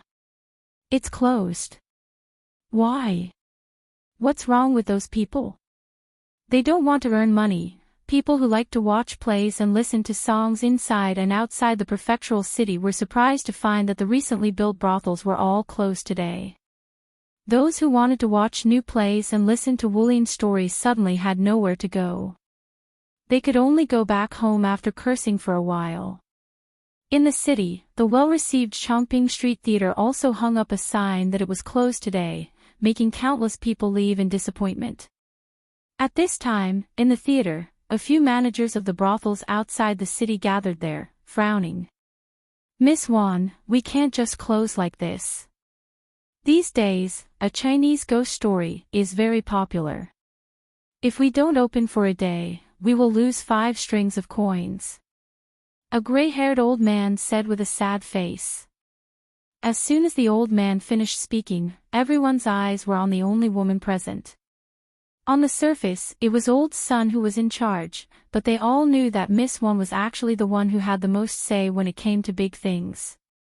Before Wan Ruoqing could say anything, another old man slammed the table. His beard trembled as he said, "These despicable ****stards. It's not easy for the children to have enough to eat, and now they're plotting against us. We can't hand over the script. It's more important than our lives. They want to buy it just because they have money. This is robbery. Anyway, I don't have many years to live. Even if I have to risk my old life, I will splash their blood." Wan Ruoqing hurriedly said, "Don't worry, Mr. Qian. No one wants to hand over the script. No one wants to give it to them. Mr. Sun is going to solve this problem. He will not let those people succeed." Wan Ruoqing said. "It's difficult." The old man who spoke first sighed and said, "We have no power or influence. What can we use to fight against them? Those children are still lying inside." As soon as the old man finished speaking, everyone saw old man Sun accompanying a young man walking over from the back door. "How's the injured?" The young man walked over and asked directly. Everyone looked at the young man with a hint of doubt in their eyes. After looking at old Sun, they seemed to understand something, and their expressions changed. Wan Ruoqing came over and said, "We've already sent for a doctor. They only suffered superficial wounds. It's not a big deal. One of them broke 2 ribs and may need some time to recover." Li Yi asked again, "Who did it? Did you find out?" "They are all famous ruffians in the city. They said that since we are in their territory and under their protection, we should give them money as compensation. We didn't want to provoke them and wanted to send them away with some copper coins. We didn't expect them to ask for 10 coins as soon as they opened their mouth. They also said that they would come to ask for it once a day." Dongzi and the others only argued with them for a while before they were injured. This time, it was the gray-haired old man who spoke. His tone was very respectful. Seeing Old Man Sun and Miss Wan's attitude toward this young man, he knew that this young man was the benefactor who gave them a living. So, he told them the whole story in full detail. "Why didn't you report it to the authorities?" Li Yi looked at him and asked. Qing and Prefecture and even Anxi County had been divided into small districts by him. Each district had a special person in charge, who was responsible for fighting and bullying the good. When he was working under County Magistrate Zhou, he didn't care what the bailiffs did. In order to fulfill the agreement with Her Royal Highness, before he left the yamen, he restrained those guys a lot. If there was any dereliction of duty or bullying the common people, he didn't have to do anything himself. Louis Shuai would make them pay for it. The old man shook his head and said, "We can't report it to the authorities. Those ruffians often enter the yamen. If they are caught and locked up for a few days at most, when they come out, we will be the unlucky ones. Moreover, this time they were ordered by someone to make us hand over the script. We are all doing this for a living. Those people are so cruel." Everyone, including Old Man's son, had worried expressions on their faces. The authorities wouldn't care about the life and death of these lowly actors. With the power of those people, if they really reported it to the authorities, they would be even more unlucky. They finally had something to look forward to. Were they going to walk into the abyss again? Old Son's old face showed strong unwillingness. He seemed to have aged a few more years. Other than Li Yi, the one who was least worried was Ruoqing. Because only she knew that the person behind them wasn't just a weak scholar. In Ning Wangfu, he had reprimanded the new Jinshi in front of so many officials. He had offended many people, but he was fine. On the other hand, Cui Yanxin and Jiang Zi hadn't been appointed by the imperial court. Their careers hadn't even started, but they had already reached the end. Old Sun and Old Qian were worried that after reporting it to the authorities, those ruffians would take revenge. Little did they know that the person those ruffians and idlers should be most afraid of was him. Go back. Everything will return to normal. Do what you need to do. I will take care of these things. After Li Yi spoke, everyone looked troubled. Before the matter was resolved, those people wouldn't give up. As soon as they opened the door to perform, those ruffians would definitely follow. Before they could ask what they were worried about, a group of people suddenly rushed in from behind. The man in the lead cracked his knuckles and asked excitedly, "Young master, who are we looking for trouble this time?" In the morning, the doors of the theater and the brothel were still tightly closed. In the afternoon, they opened their doors to welcome the guests. There were still a few days before the new year. The New Year's goods had been bought. More and more people had nothing to do at home. If people were idle all the time, they would get sick. Therefore, many people would find something to do in these days. The brothel was a good place to go, especially the newly built ones. They attracted the attention of many people. They were already tired of those old things. Only something fresh like a Chinese ghost story could please them. Although there were two men who looked extraordinary in the theater, Old Man's son didn't feel relieved at all. He glanced at the young man who was chatting with Miss Wan and could only sigh. So what if he could chase those ruffians away? He could chase them away once or twice. Could he chase them away countless times? They would always make a comeback. What should he do when that time came? Moreover, those ruffians who were looking for trouble weren't the main point. Those who were interested in the script were the ones who should have a headache. Old Man's son patted his swollen head and an arrogant laugh was heard. "Old man, business is good. Have you raised enough money? I always keep my word. If you can take out 10 strings of money, I will leave immediately and come back tomorrow."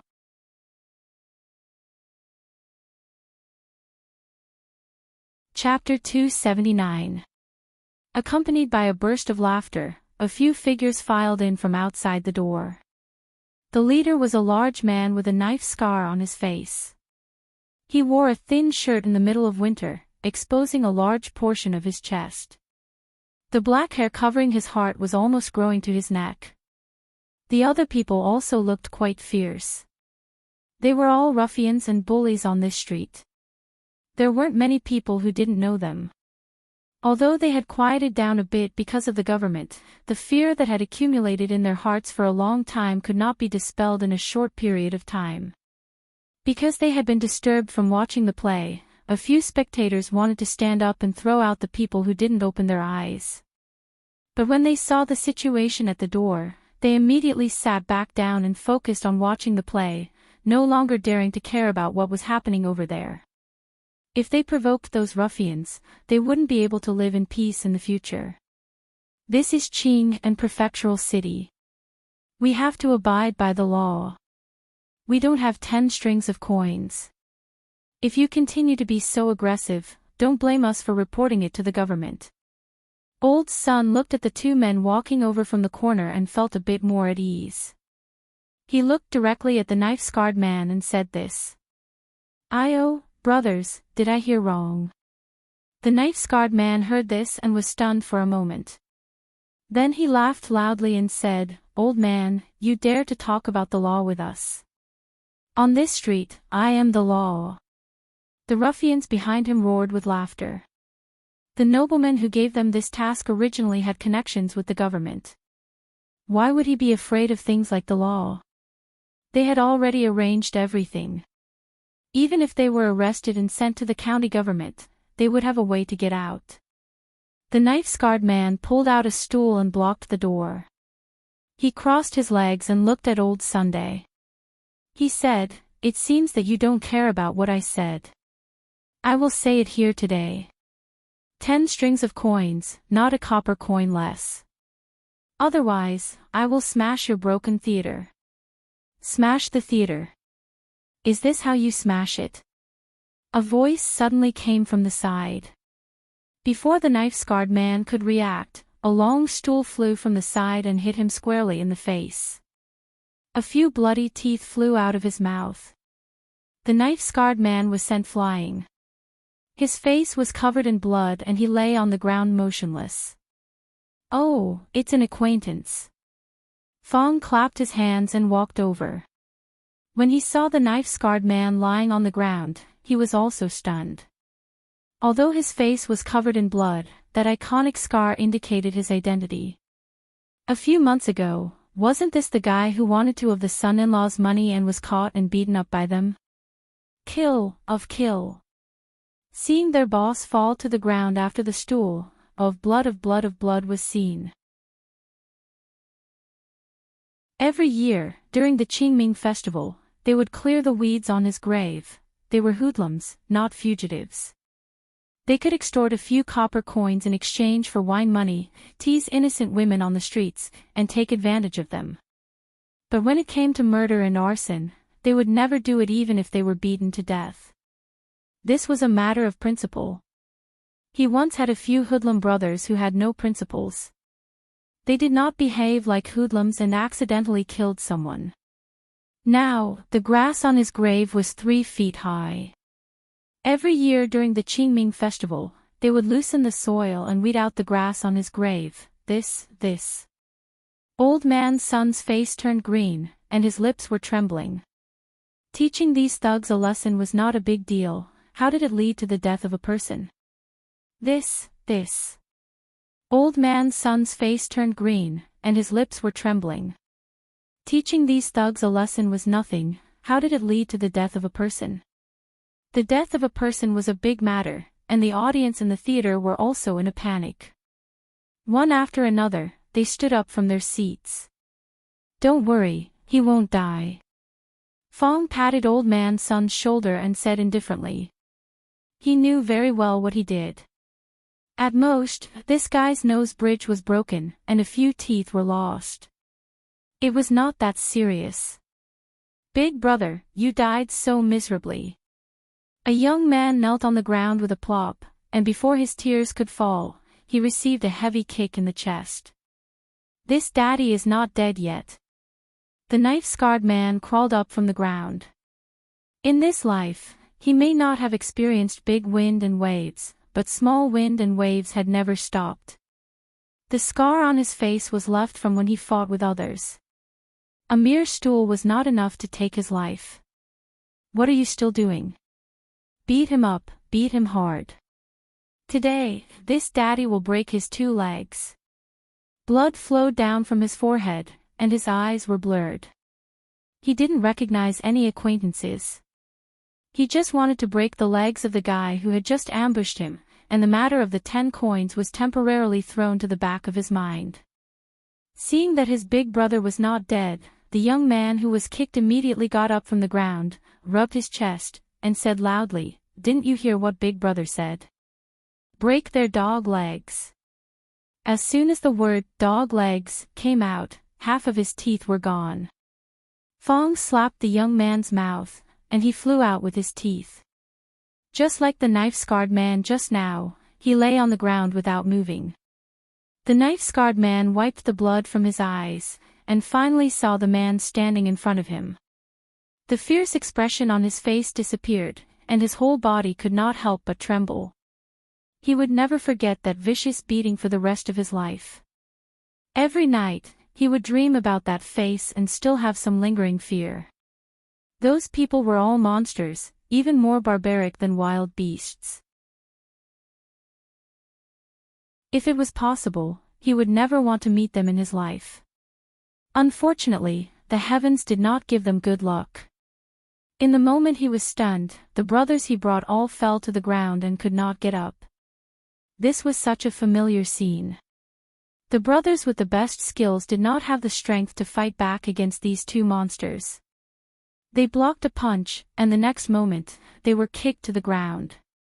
If there were constables coming at this time, this nightmare would be as complete as the last time. As if they heard the call in his heart, a few figures wearing black clothes quickly appeared in front of him. Just as he was about to cry and complain, he saw the leader of the constables walk over and greet the man with a smile. He didn't hear what they said, but soon, his brothers were chained up. After seeing the appearance of the leading constables, the knife-scarred man's 2 legs began to not listen to him. "It's better to offend the county magistrate than the king of hell," this was a sentence that everyone in the circle knew. The county magistrate naturally referred to County Magistrate Liu, and the king of hell they mentioned was also surnamed Liu. Although his name was Liu Yi, the chief constable of Anxi County government, he never showed mercy when dealing with criminals. It was said that during this period of time, the screams in the county government prison could be heard outside the county government. If they fell into his hands, it was really no different from going to hell. "You arrested the wrong person, you arrested the wrong person. You can't do this, it's him who beat people, it's him. You can't arrest me, I know Magistrate Wang, I know Magistrate Wang." When the knife-scarred man was dragged away by the constables, he cried with snot and tears. Seeing King of Hell, Liu turned around and smiled at him. He immediately rolled his eyes and fainted. The troublemakers were all taken away by the constables, and no one was killed, so the onlookers were relieved and went on with their business. The constables of the county government were obviously more dedicated than before, and they wouldn't help those ruffians to bully good people, which was a good thing. Those bastards who only knew how to bully people should be chained and locked up in the prison, never to be let out again. Seeing those ruffians being dragged away by the constables, Oldman's son was a little dumbfounded. Are they still the constables of the county government? They didn't ask the reason at all, but chained them and left. It seems that those ruffians will suffer a lot. When did the constables of the county government start to do good things? Oldman's son soon knew the reason. "Your Honor." Liu Yi walked to Li Yi and saluted respectfully. Li Yi patted him on the shoulder and said approvingly, "Not bad. I heard that you've solved several major cases during this period of time, and the security of the prefecture city has been maintained very well. Everyone knows that there's a Hell King Liu in the county government." Liu Yi blushed and said, "It's all because of your good teaching." In front of Li Yi, he was even more humble than in front of County Magistrate Liu, and he admired Li Yi from the bottom of his heart. Liu Yi was very clear that he could have today's status because of the county magistrate's important position, which made him become the chief of constables in charge of all the bailiffs in a short period of time, from a constables who just ate and waited for death in the county government. Even when the county magistrate was not in the county government, what he did was what a county magistrate should do.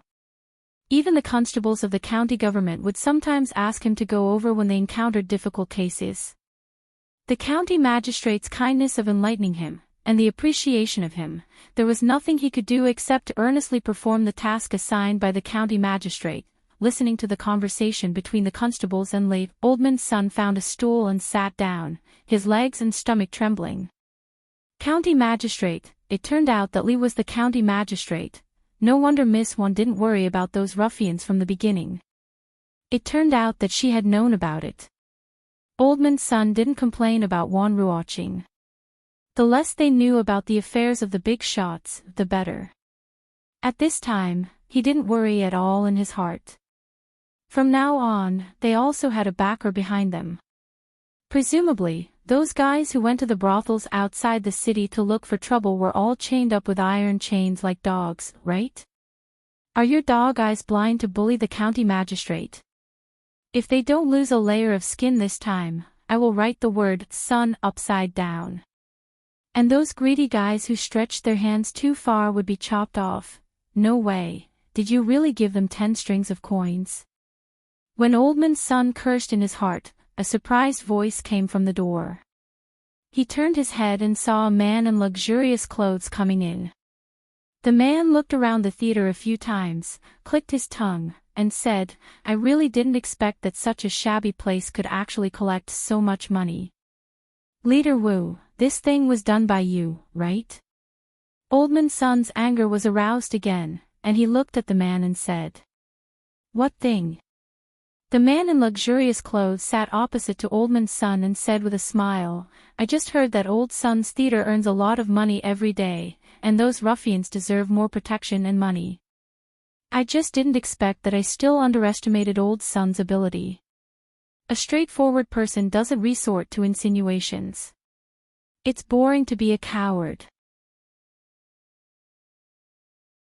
Oldman's son poured a cup of tea for himself, glanced at the man in luxurious clothes, and drank the tea in one gulp. He was no stranger to the man in luxurious clothes opposite him. The man was also an actor, but he was different from them. Wandering actors like them, in order to make a living, drifted around like duckweed without roots, and their lives were the most miserable. There were also actors in the palace, and there were also private actors in the homes of the high officials and nobles.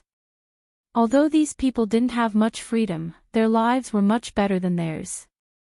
As for those powerful troops, although most of them performed for the high officials and nobles, they never lacked freedom, and the money they earned was also incomparable to theirs. The man with the surname Wu was the leader of a famous troop in the prefectural city. Seeing that Oldman's son's face was indifferent and directly pointed out the topic, a trace of annoyance appeared on the man's face, but he quickly returned to normal and said, Since that's the case, I won't beat around the bush. 10 strings of coins, how many books like Painted Skin and The Chinese Ghost Story do you have? We want all of them. Oldman's son's expression didn't change, but he was sneering in his heart. These books were all written by the county lieutenant, and he was sitting there now. If the man with the surname Wu had the ability, he could go and find him himself. Wanting to buy food for everyone with 10 strings of coins was simply a dream. Even if he agreed, the county lieutenant wouldn't agree. The man in luxurious clothes looked at the almost empty theater, and a trace of passion appeared in his eyes. Even such a run-down place had so many people. If it was his troupe, the scene would be even more lively. It was a waste to leave such excellent books here. He had already done his research. These new plays did not exist in the market at all. Although they would be able to imitate most of them in a few days, they would still lose the initiative. When the time comes, everyone would have seen the original play. Who would still watch them? Give up. Don't mention 10 strings of coins, even if it's 100 strings of coins, we won't sell it. With the backing of a big shot, Oldman's son was full of confidence. The man in luxurious clothes narrowed his eyes and said, So, you plan to take out 10 strings of coins every day. Maybe it will become 20 tomorrow. So it was you who played tricks behind the scenes. Oldman's son sneered and said, Don't worry, they won't come again. A few officials came and took them all away. So what if I did it? Even if I didn't do it, someone else would. You don't think the government will really care about these things, do you?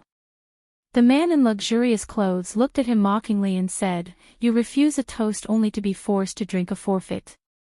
I hope you can still stand here when you see them tomorrow." After the man in luxurious clothes finished speaking, he suddenly felt a chill on his neck.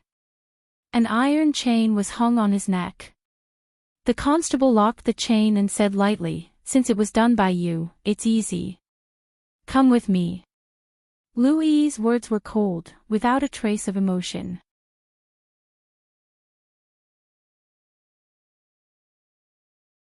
Chapter 280. There were only 3 days left until the end of the year. The closer it was to the new year, the easier it was for something to happen.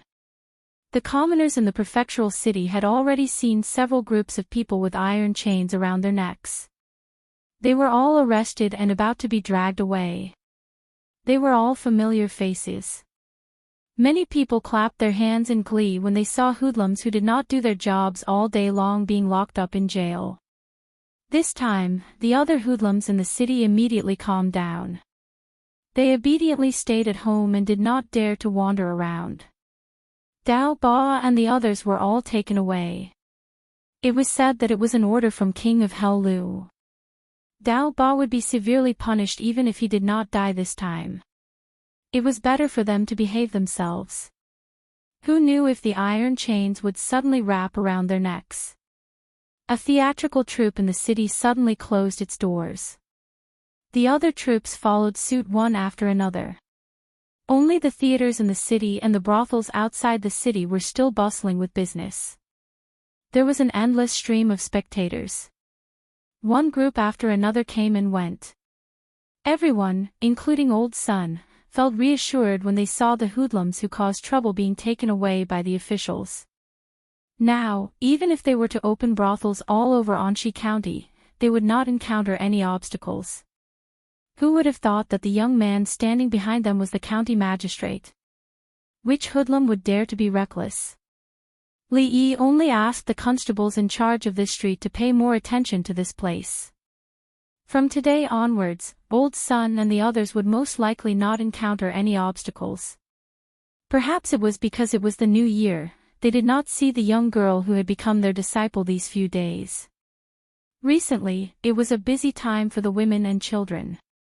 They cleaned up the dust, said goodbye to the old and welcomed the new, and used flour to make all kinds of shapes.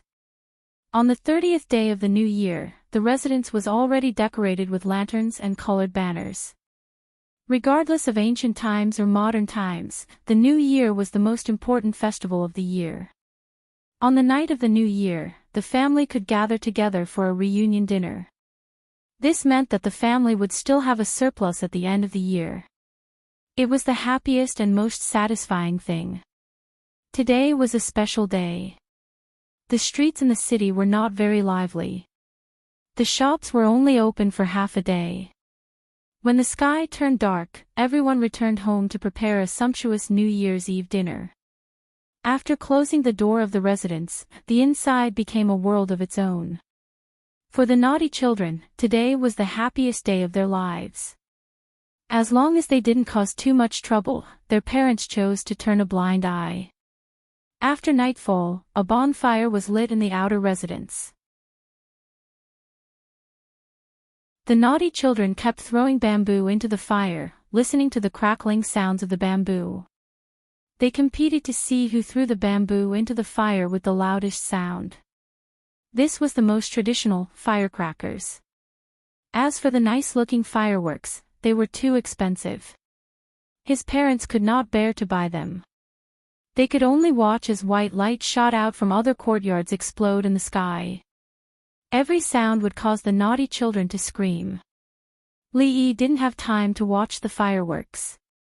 He was tired of all kinds of large-scale fireworks displays in his previous life. The scene here was too small, and it didn't arouse his interest at all. In order to prepare a sumptuous New Year's Eve dinner, the whole family was busy in the kitchen. For the remaining dozen or so families in the mansion, this might be the most extravagant New Year's Eve of their lives. Even for the poorest family, there wouldn't be a single chicken, duck, or fish missing. The family didn't lack money. It was fine to be frugal during normal times, but now wasn't the time to be frugal. Li Yi moved a small stool and sat in the corner to prepare the fresh fish that he bought this morning. How could such a grand occasion miss out on sweet and sour fish? Xiao Huan added firewood to the stove. Rui blanched the cut meat in the water before scooping it out and placing it on a plate for later use. Beside the table, Rui's knife danced in the air, and the tofu was cut into triangular shapes with uniform size and thickness. This was the only work she could do in the kitchen. Tonight, apart from Miss Liu, everyone would be able to cook 2 dishes. Xiao Huan had already been trained by Li Yi. In this world, she had already become an existence of the level of a chef. Needless to say, Rui's cooking skills couldn't even be compared to Li Yi's. In just a short while, the table was filled with dishes. In the past, it was Xiao Huan or Rui who cooked. Li Yi and Rui only needed to move their mouths. Perhaps it was because the 3 people in the family were cooking and she was the only one standing at the side waiting for dinner. Mississippi Liu insisted on showing off her cooking skills. In the end, there was a plate of black substance in the middle of the table of delicious dishes.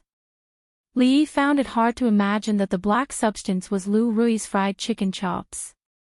She had clearly covered the chicken in flour and fried it in oil before scooping it out. Such a simple procedure had resulted in such a product when it came to Lu Rui. Li Yi picked up the chopsticks and praised Rui's soup. The heat was just right. Xiao Huan's cooking skills had improved again, but she was unwilling to touch the charred substance. Try the dishes I cooked. Mississippi Liu picked up a piece of chicken chops and put it in Xiao Huan's bowl. Her eyes were fixed on him. Xiao Huan's pretty face turned pale. The thing she worried about the most had happened. She ran away quickly with the excuse of stomachache. Seeing that Rui's eyes were already looking at him, Li Yi's expression changed. Before he could react, there was an extra piece of black substance in his bowl. Mississippi Liu obviously didn't intend to let him go. It was her first time to cook. If he disgraced her this time, she might take revenge on him next time. Weighing the pros and cons, he felt that it was nothing to eat a little charred food. Eating charred food could make him rich. This was the principle his grandma told him when he was a child. Although it had never worked, maybe it would work here. A good fried chicken chops tasted like charred food. Li Yi had a new evaluation of Mississippi Liu's cooking skills. Such a girl could only be married in the future. In this world, a girl who couldn't cook would be driven out by her family the next day. How is it? Lu Rui looked at him and asked. Not bad. Li Yi picked up another piece and put it in her bowl. He said, you try it. After tasting her masterpiece, Mississippi Liu went to rinse her mouth with a gloomy face. After Xiao Huan came back, she quickly put the charcoal back when she was not there. She patted her little chest and looked like she still had a lingering fear. After rinsing her mouth, Mississippi Liu threw those things into the dustbin and didn't mention anything about cooking. After dinner, there were more activities. Xiao Huan and a few close friends were carrying out some secret activities. Li Yi lit the fireworks, which caused the naughty children to scream around him. There were explosions in the sky from time to time. Since he could remember, it was the first New Year's Eve without the Spring Festival Gala. It passed just like that. When the bell rang in the distant night, history turned to a new page. Time officially entered the 2nd year of Jinghe. Li Yi carried the little servant girl who was sleeping on the night of the New Year and gently placed her on the kong. After covering her with the quilt, he quietly left. The fireworks in the distance were still brilliant. There was no ban on setting off fireworks and firecrackers here, and there was no need to worry about the haze.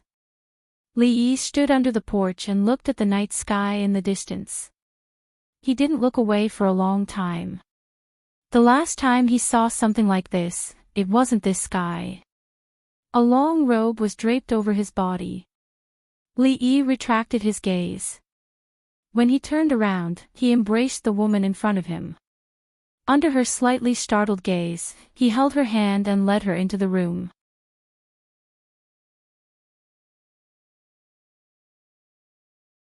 Chapter 281. When he was washing up in the morning, Li Yi found some blood under his nose. Recently, he was indeed a little angry. After a few nights of improving their relationship, he could even sleep in the same bed with Rui at night. However, every time he was about to reach the last step, she would sleep in another bed. This was a sin. Li Yi even suspected that she was deliberately teasing him, but he could only sigh in his heart. When would these days come to an end? During the spring festival in the previous years, he had to visit his relatives and friends from the second day of the new year. He had to give money to the younger generation until his hands were tired. This year, he didn't have to go through this process. He came here alone. Although he was from the Li family village, he didn't remember the past. It was not an exaggeration to say that he was unfamiliar with the place and didn't have any sense of belonging there. Rui also didn't have any relatives here, so he spent the spring festival very leisurely. From the third day of the new year, the girl named Yang Liuqing would appear at home on time. She was diligent and would appear wherever there was work. She would come early in the morning and only go back at night. She had completely put on the identity of a servant. It seemed that she wanted to use this method to impress Rui. Sometimes when Rui was practicing, she would stare at him without blinking. Rui also didn't chase him away, which made Li Yi feel a little strange. He didn't know what she was thinking, but he didn't intend to care. Whether she accepted a disciple or not was her business. These days, he had his own things to do. This half a month was the busiest period of time in Qing and prefectural city.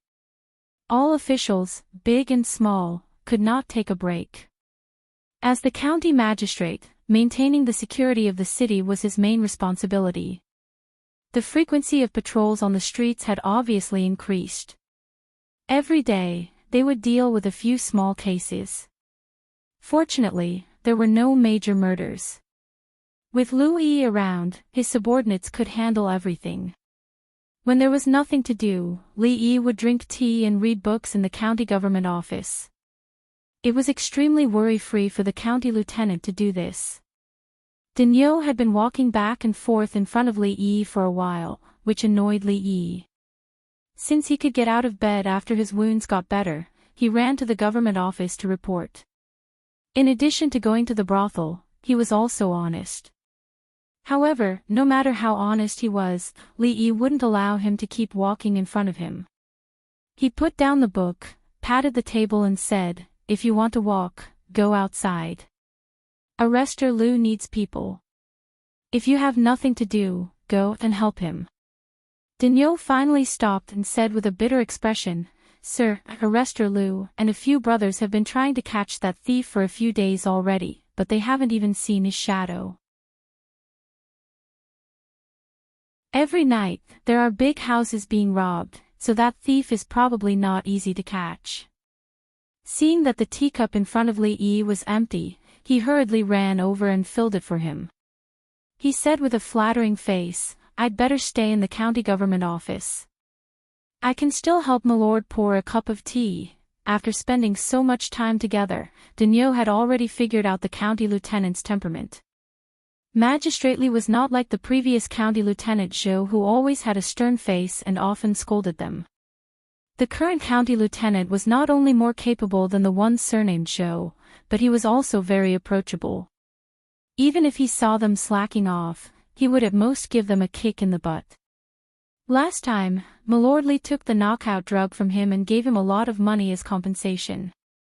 He couldn't refuse it. He was not like Zhou. Zhou, who only gave money to his brothers but never gave it out. That bastard deserved to be put in jail. As soon as Dinyo filled up Li Yi's teacup, there was a commotion at the door. Several constables walked in dejectedly. Seeing their bruised and swollen faces, Li Yi stood up and asked curiously, "What happened to you guys?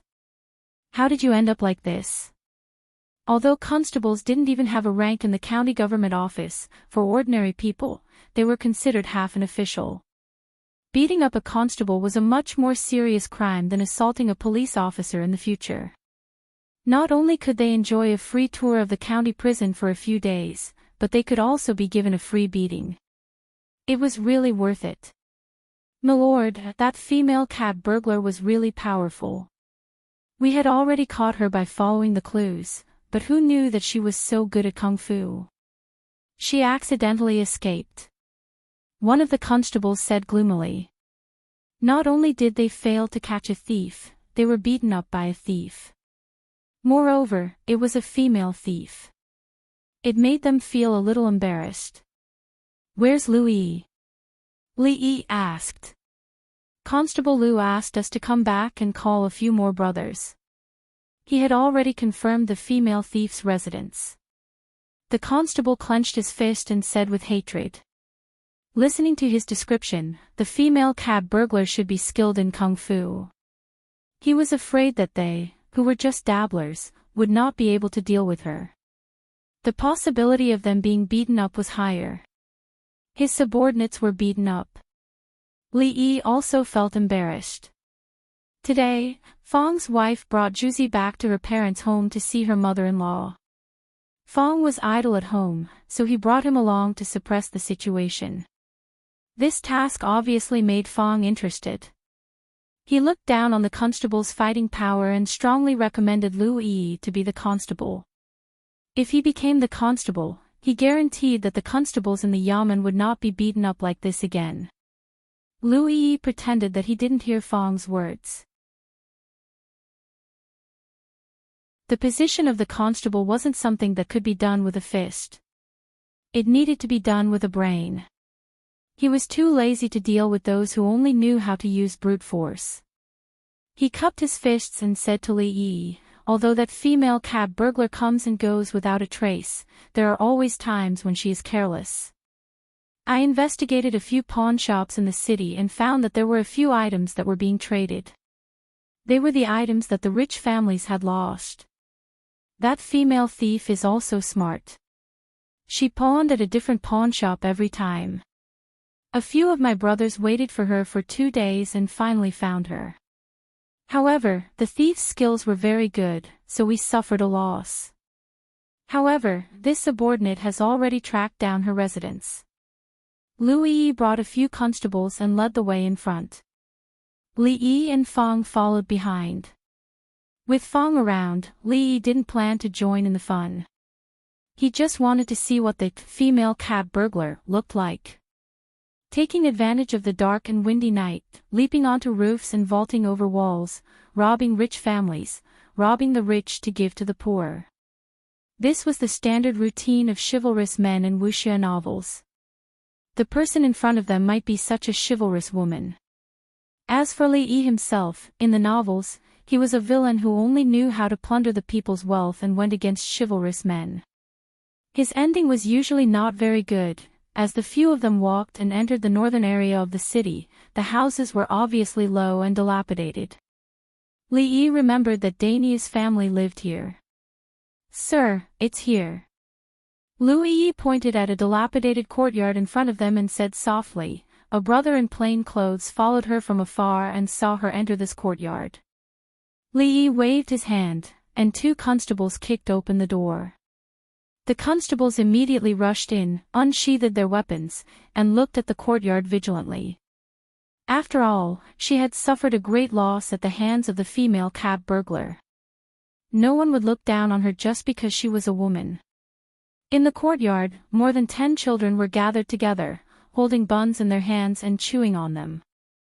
Seeing so many constables coming in, a 7 or 8-year-old girl was shocked and accidentally dropped the bun on the ground. After being stunned for a moment, she immediately picked it up and hid it behind her clothes. "Hey, female thief, you are already surrounded by us. Hurry up and surrender." One of the constables looked at a girl who was about 16 or 17 years old and shouted loudly. "Sister, run.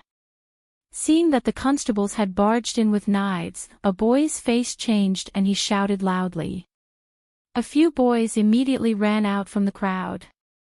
The oldest was about 11 or 12 years old, and the youngest was only 7 or 8 years old. At that moment, they were all baring their teeth at Louis and the others, as if they were going to charge at them at any time. Why is it her? Fong's mouth was wide open. He looked at Li Yi with a face full of surprise.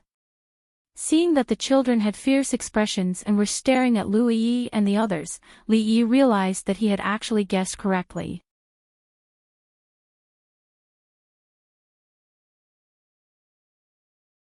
Chapter 282. On New Year's Eve, the entire prefectural city was in a state of jubilation. Everyone, including the rich families, let down their guard.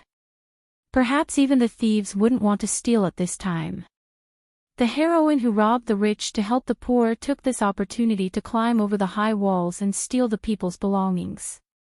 It wasn't for personal gain, but to help these helpless children. When she pawned the belongings, she had to be careful not to be discovered by the dog official and his henchmen. If something happened to her, the children would have to beg outside. It was obvious that she had made a mistake in the end, and the dog official led a group of constables to chase her here. Li Yi felt that he was the dog official in the story. It couldn't be more appropriate. No wonder he hadn't seen Yang Liuqing for 2 days. So she had been doing these things for the past 2 days. Put down your weapons. With no other choice, he could only wave his hand at Louis Shui and the others. Li Yi didn't think that robbing the rich to help the poor was a bad thing. In fact, he had wanted to do it himself. Moreover, the clothes he changed out of this morning were taken to be washed by others. It wasn't good for his subordinates to point knives at her at this time. Take out all the things you stole. Li Yi walked over and looked at her. Although what she had done was reasonable, it wasn't legal. She had to give those people something. No, they will starve to death. The girl looked up at him with a hint of stubbornness in her eyes. She shook her head. Li Yi looked at the dozen or so children behind her. The girls were hiding behind the boys, and the boys were protecting them. They were still staring at him and the others. Although their bodies were still slightly trembling, they were all clenching their fists. Li Yi believed that if Louis Shui and the others made a move, they would rush up the next moment. Only this time. Don't do it again. He glanced at Yang Liuqing and turned to walk out the door. Sister, aren't the officials going to arrest you? Seeing that the fierce officials had left, a girl around 7 or 8 years old walked out from behind and tugged at the corner of Yang Liuqing's clothes. Yang Liuqing touched her head and said, "Don't worry, the officials only hang up the bad guys. Sister is a good person, they won't arrest you." When the little girl heard this, a smile immediately appeared on her face. She took out a bun from the basket and handed it to her. She grinned and said, "Sister, have a bun." Yang Liuqing took the bun from her hand and took a small bite. When he looked up at the door, the figures had already disappeared. What? Do you think I did something wrong and shouldn't have let her go? Along the way, Li noticed that Louis Dong seemed like he wanted to say something several times but stopped. Louis Yi cupped his fists respectfully and said, "This subordinate can understand Milord's benevolence. However, this action is against the law. If word of this spreads, Milord will be in trouble." Li Yi smiled and said, "The law is dead, but people are alive. If we capture that woman today, perhaps those children will starve to death. Reason and the law are sometimes in conflict. How to make a decision? As long as you're not letting your heart down, it's fine." Seeing the county lieutenant walk away, Louis Dong stood in the same place and fell into deep thought. Reason and the law. He muttered these words and a trace of confusion appeared on his face. After a long time, his confusion gradually became clear. He sighed. The jewelry that those rich families had lost was stolen by a great thief who roamed the various prefectures. The probability of getting it back was really too slim. Yang Luqing swept the courtyard once again and sat on a stone bench in the corner. She looked at the young scholar who was holding a book in his hands. The strange chair he was sitting on was swaying back and forth. It seemed to be very comfortable. It wasn't until today that she found out that this seemingly weak scholar was actually an official. When she indirectly asked the young maidservant, the other party proudly told her that her son-in-law was a county magistrate and that he was in charge of a lot of officials. Apart from the first day they had come here, the two of them had not interacted much with each other. His impression of the young scholar was that he was lazy. As long as the sun was good outside, she would see him lying on that strange chair. Sometimes he would hold a book in his hand, and sometimes he wouldn't. He seemed to practice martial arts as well.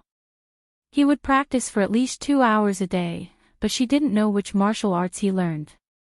His fist technique was soft and didn't have any strength. Maybe he was just learning it for fun. No matter what, she couldn't associate him with an 8th-rank official. However, he had a good heart. If he didn't let her go today, those children would be begging on the streets. Although she didn't know those children for a long time, since she saved them from the hands of the human traffickers, she didn't want them to go back to their previous lives. That's right, that strange fish technique. Her future master would sometimes practice it, and he never avoided her. She really couldn't understand why she was so good at martial arts when she was the same age as her. She must be her disciple. If she could learn her skills, she should be able to take revenge, right? Li Yi put down the book and looked back. That girl was in a daze again. He didn't expect that she was the female cat burglar. He heard that a lot of rich families in the city had been robbed. At night, when he saw a woman in white flying around on the roofs, he would kneel down and beg, "Ghost, spare me, those children were orphans." In this era, there were no orphanages. If it wasn't for Yang Liuqing, they could only beg on the streets. The possibility of starving to death was very high, especially during the winter. This kind of thing was not uncommon. He couldn't let her keep robbing rich families.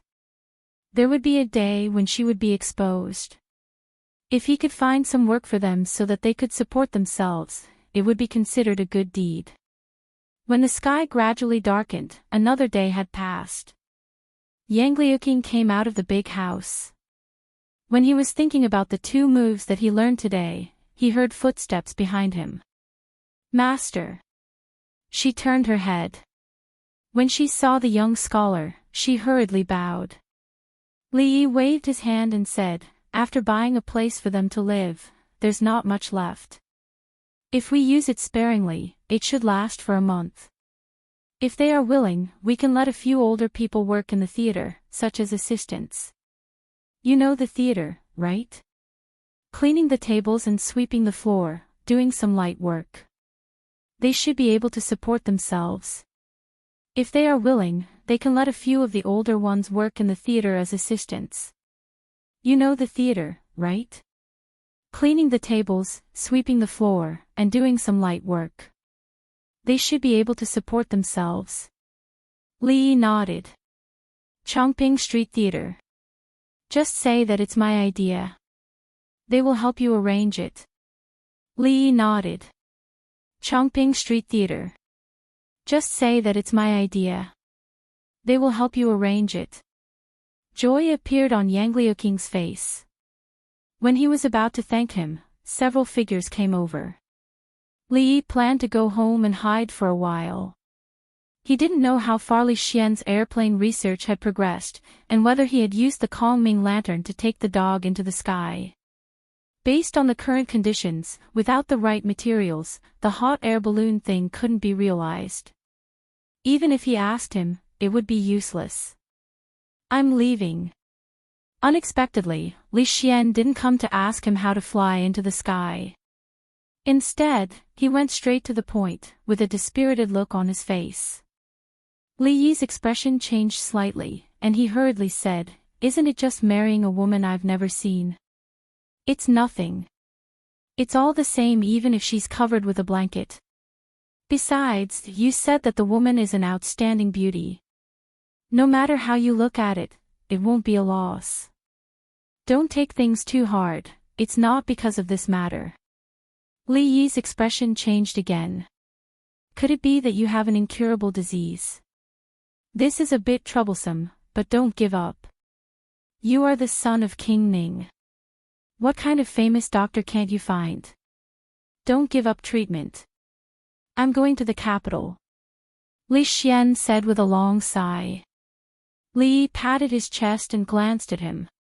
This old man can't even speak clearly. Go to the capital, go to the capital. It's not like you're going to hell. Do you have to be so desperate and want to commit suicide?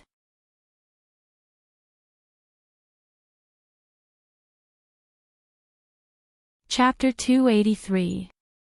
Winter was not a good season to bid farewell. There had been no snowflakes since the spring festival. Otherwise, he could copy Shouying Jing's poem for him. Song of White Snow sends Li Xian back to capital city. The north wind blows the white grass, and it snows in August. I'm leaving tomorrow. Tonight, I'll treat you to a drink in Jade's yard. Don't go home until you're drunk. Li Xian waved his hand and said straightforwardly. Li Yi did not understand how his jadeite yard came about. He went to jadeite yard to listen to music, he went to jadeite yard to eat, he went to jadeite yard to drink, but strangely, he never did anything serious there. Forget about Jade's yard. Let's go to Rui yard as usual. Drunkenness would cause trouble. It was okay in his own home, and nothing would happen. But in a brothel, Li Yi was really worried about his chastity. Don't be so wishy-washy. What's so good about Rui yard? Let's go to Jade's yard. Li Xian took the lead, and 2 guards carried Li Yi, who was very reluctant. In Yang Liuking's surprised eyes, they soon disappeared. The night was always the busiest time in the brothels, especially on the 1st and 15th day of every year. It was the day when the brothels competed for the courtesan bell. All the famous courtesans tried their best to get a high ranking. This was a great help to improve their fame and value. If they could become one of the top 10 courtesans, they would be pursued by countless people in the following year, and they would gain both wealth and fame. For their girls, all the brothels actively cooperated with the publicity. Prostitutes, who were rarely seen, performed on the stage one after another, which naturally attracted the attention of a group of wolves. When the beauties glanced around, they wanted to empty their pockets.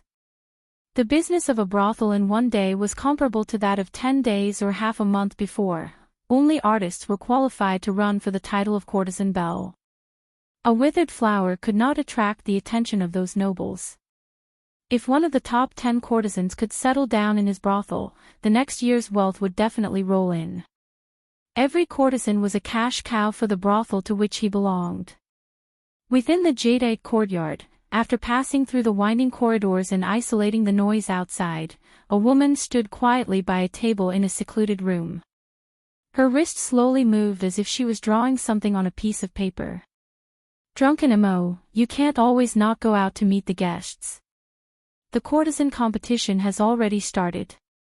Mom is relying on you to make us proud. The jade courtyard's madam stood beside her and urged. Don't we still have Xiang Xiang and Miao Miao? The woman added a few more strokes on the paper and said casually. The brothel keeper's face turned bitter as she said, "Oh, my great aunt, how can they compare to you? Listen to Mama's advice, go out and show your face. Even if it's just to play a song or sing a few lines, it's good enough. How many young masters want to see you by name? Mom is doing this for your own good. If you don't win the title of courtesan belle this year, your future days will be difficult. Without fame, Mom won't be able to stop those nobles." "Got it." The woman sighed helplessly. "That's good. Mom will go prepare now." A smile immediately appeared on the madam's face and she hurriedly retreated. Her personal maid, Xiao Chui, supported her chin with one hand and murmured, "Young miss, I heard that Lu Chao Chao of Ichuan Brothel and Lu Yi of Golden Phoenix Courtyard have the most support for this year's courtesan bell. Many famous scholars have written poems to praise them." Young Master Su gave Lu Yi 3,000 taels of silver, and many people are envious of her. Yang Yanzhou wrote a poem for Lu Chao Chao, and her supporters immediately surpassed Lu Yi's. Young Miss has never met those scholars. What will you do if you don't win the title of courtesan belle? The maid's worry was not without reason. The courtesan belle election was obviously based on popularity. If a noble spent a lot of money on a certain lady, or if a talented scholar produced a masterpiece, it would greatly boost popularity. The courtesan belle was naturally the center of attention, and countless men would fight for it. If they met someone they liked, they just had to nod their head, and their marriage would be settled. Those who didn't win the title of courtesan belle would naturally lose a lot of popularity. Without fame, those nobles wouldn't care if you were a virgin or not. Sometimes, they would even use some forceful methods, and no one would stop them. A virgin who lost her virginity was naturally no longer a virgin. In the end, she would end up like most prostitutes, selling flesh for a living. Xiao Chui was still murmuring to herself. Xing Zumo came out of her cage-like room and looked up at the sky outside the window. A trace of desire appeared in her eyes, but it quickly turned into helplessness. Xiao Chui. The muttering girl raised her head. "Prepare hot water, I want to take a bath, all right." Li Xian gulped down a cup of wine and stared at the stage, clapping his hands with all his might. After Li Xian's guard presented 2 silver ingots, the girl on the stage, wearing a gauze dress and revealing her navel, danced even more enthusiastically. There were almost no empty seats in the hall. When the 2 of them came earlier, there weren't actually any seats. After Li Xian's guard put his arm around a fat man's neck and said a few words intimately, the fat man smiled and gave up the seat that was supposed to belong to him. As the girl twisted her waist, a burst of cheers came from below the stage from time to time. Regardless of whether it was a burly man or a refined scholar, they all stared at the stage without blinking, as if they wanted to see under the gauze dress. Some even stared at the girl's navel and drooled. Li Yi even saw a guy in the corner with his hand in his crotch, not knowing what he was doing. They were all a bunch of good-for-nothings. A simple twist of the navel was enough to make them so excited. Had they seen striptease or pole dance before? Even though he hadn't seen it himself, his horizons were at least 1,000 years ahead of them, so he wasn't as unbearable as they appeared. At this moment, he was focusing on the delicacies in front of him. He had to admit that the dishes here had their merits. Putting aside those fancy dishes that didn't taste very good, this dish called Blaze of Colors was actually a side dish made of shredded radish mixed with an unknown substance.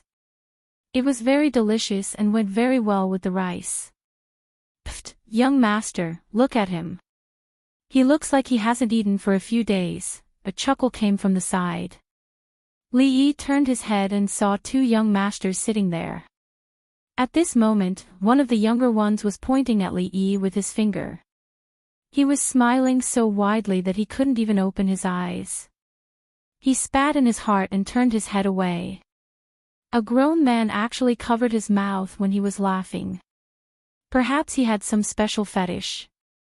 If he looked at him any longer, he wouldn't be able to eat anymore. "Don't be rude." Seeing the other handsome young master gently open his hand, the action of a grown man was actually very seductive. Li Yi felt even more disgusted. He couldn't help but move a little to the side to avoid being affected by these 2 traps.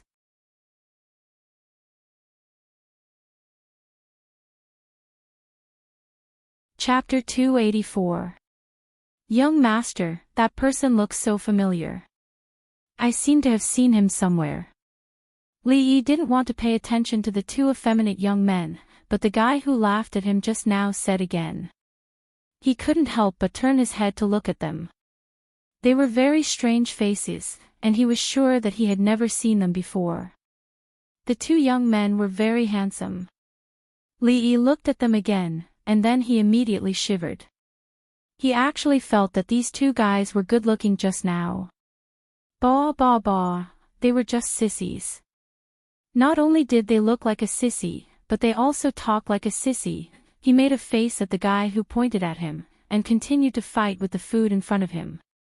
Poof! The young man who had just taken a sip of tea next to him and had not had time to swallow it saw his face. He couldn't help but spit out the tea in his mouth and hurriedly took out a handkerchief to wipe his mouth. Li Yi, who inadvertently caught a glimpse of this scene, immediately felt a chill in his heart. Seeing a beautiful sissy wiping the corners of his mouth with a handkerchief, no matter how delicious the food was, he couldn't eat anymore. Who would carry a handkerchief with them? However, what made him feel strange was how the two little submissives came together. After all, two tigers cannot live in the same mountain. How could a table accommodate two sissy? For the sake of what he had just eaten, Li Yi decided to turn his back to them and sat next to them. Your wife is strict. You have never seen such a scene, have you? Li Xian saw Li Yi change to a seat with a wide view, facing the dancers on the stage, and his face showed a little complacency. Li Yi curled his lips disdainfully. When he secretly watched the Japanese bisexual, he didn't know where this guy was. It was a big scene to show his belly button. If he saw the striptease of the future, he would have a nosebleed. As if he didn't see the disdain on his face, Li Xian tempted him and said, "Anyway, you have nothing to do here. Why don't you go to the capital with me? The brothels in the capital can't be compared with here. More than half of the world's famous prostitutes are in the capital. They won't let you down. What's more, once you get there, your wife won't be able to control you anymore. You can do whatever you want." Li Xian tried to use this matter to tempt Li Yi. He went to the capital alone, and he didn't know when he would return. Without Li Yi, when his research encountered difficulties, he might not be able to get any inspiration, and it might be put on hold indefinitely. Bah! It seemed that Li Xian's grimace had made the handsome boy next to him feel dissatisfied with Li Yi. When he heard Li Xian talk about brothels and famous prostitutes in the capital, he secretly spat and showed an incomparably disdainful expression. Forget it. I plan to spend the rest of my life in Qing and Prefecture. I have no intention of going to the capital. I wish you all the best. Li Yi raised his cup and drained it in one gulp. Li Xian was very disappointed with his refusal. And Mingzu was right. This guy didn't have any great ambitions. No matter what kind of temptation he used, it was of no use. He didn't know if Uncle Huang had any other reason for summoning him to the capital other than to complete the wedding. Although the capital was good, it was still more comfortable in Qing and Prefecture. Hey, you two little brothers, you look unfamiliar. You're not regulars here, are you? The handsome boy was looking at Li Yi and Li Xian with a disdainful expression. He thought to himself that these two looked talented on the outside, but their hearts were so unbearable. Suddenly, a figure appeared beside him. When he turned his head, he saw a large man sitting next to him. There was a smoky smell on his body, and he quickly moved to the side.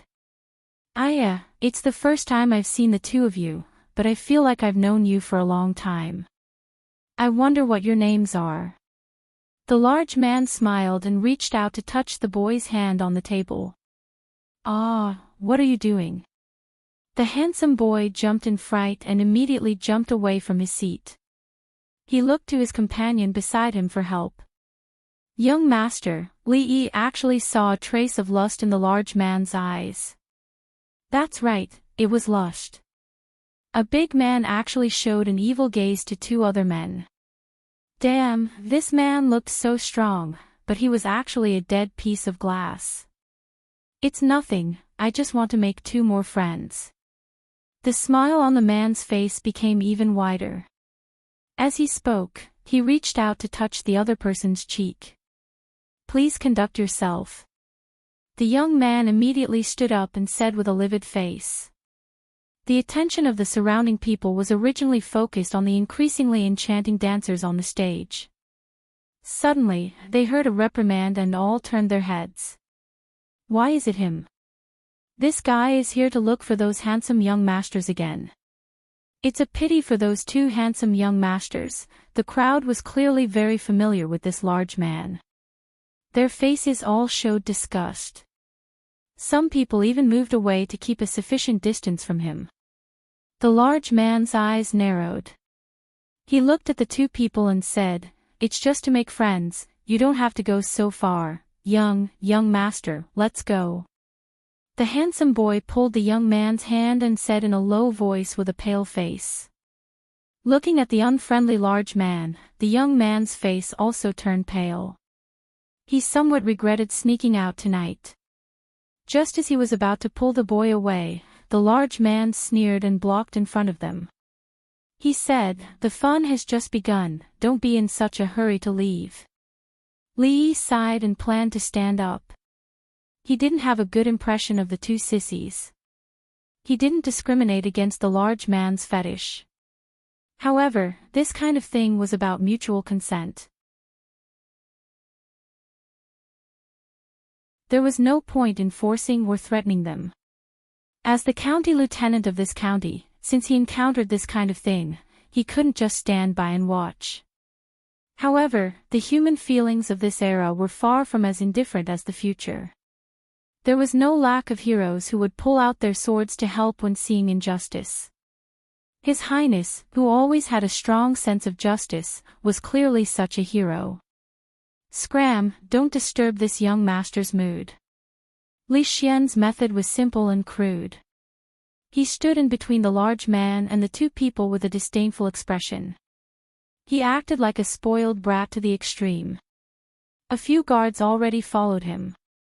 If the large man made any strange movements, he would immediately be cut into pieces.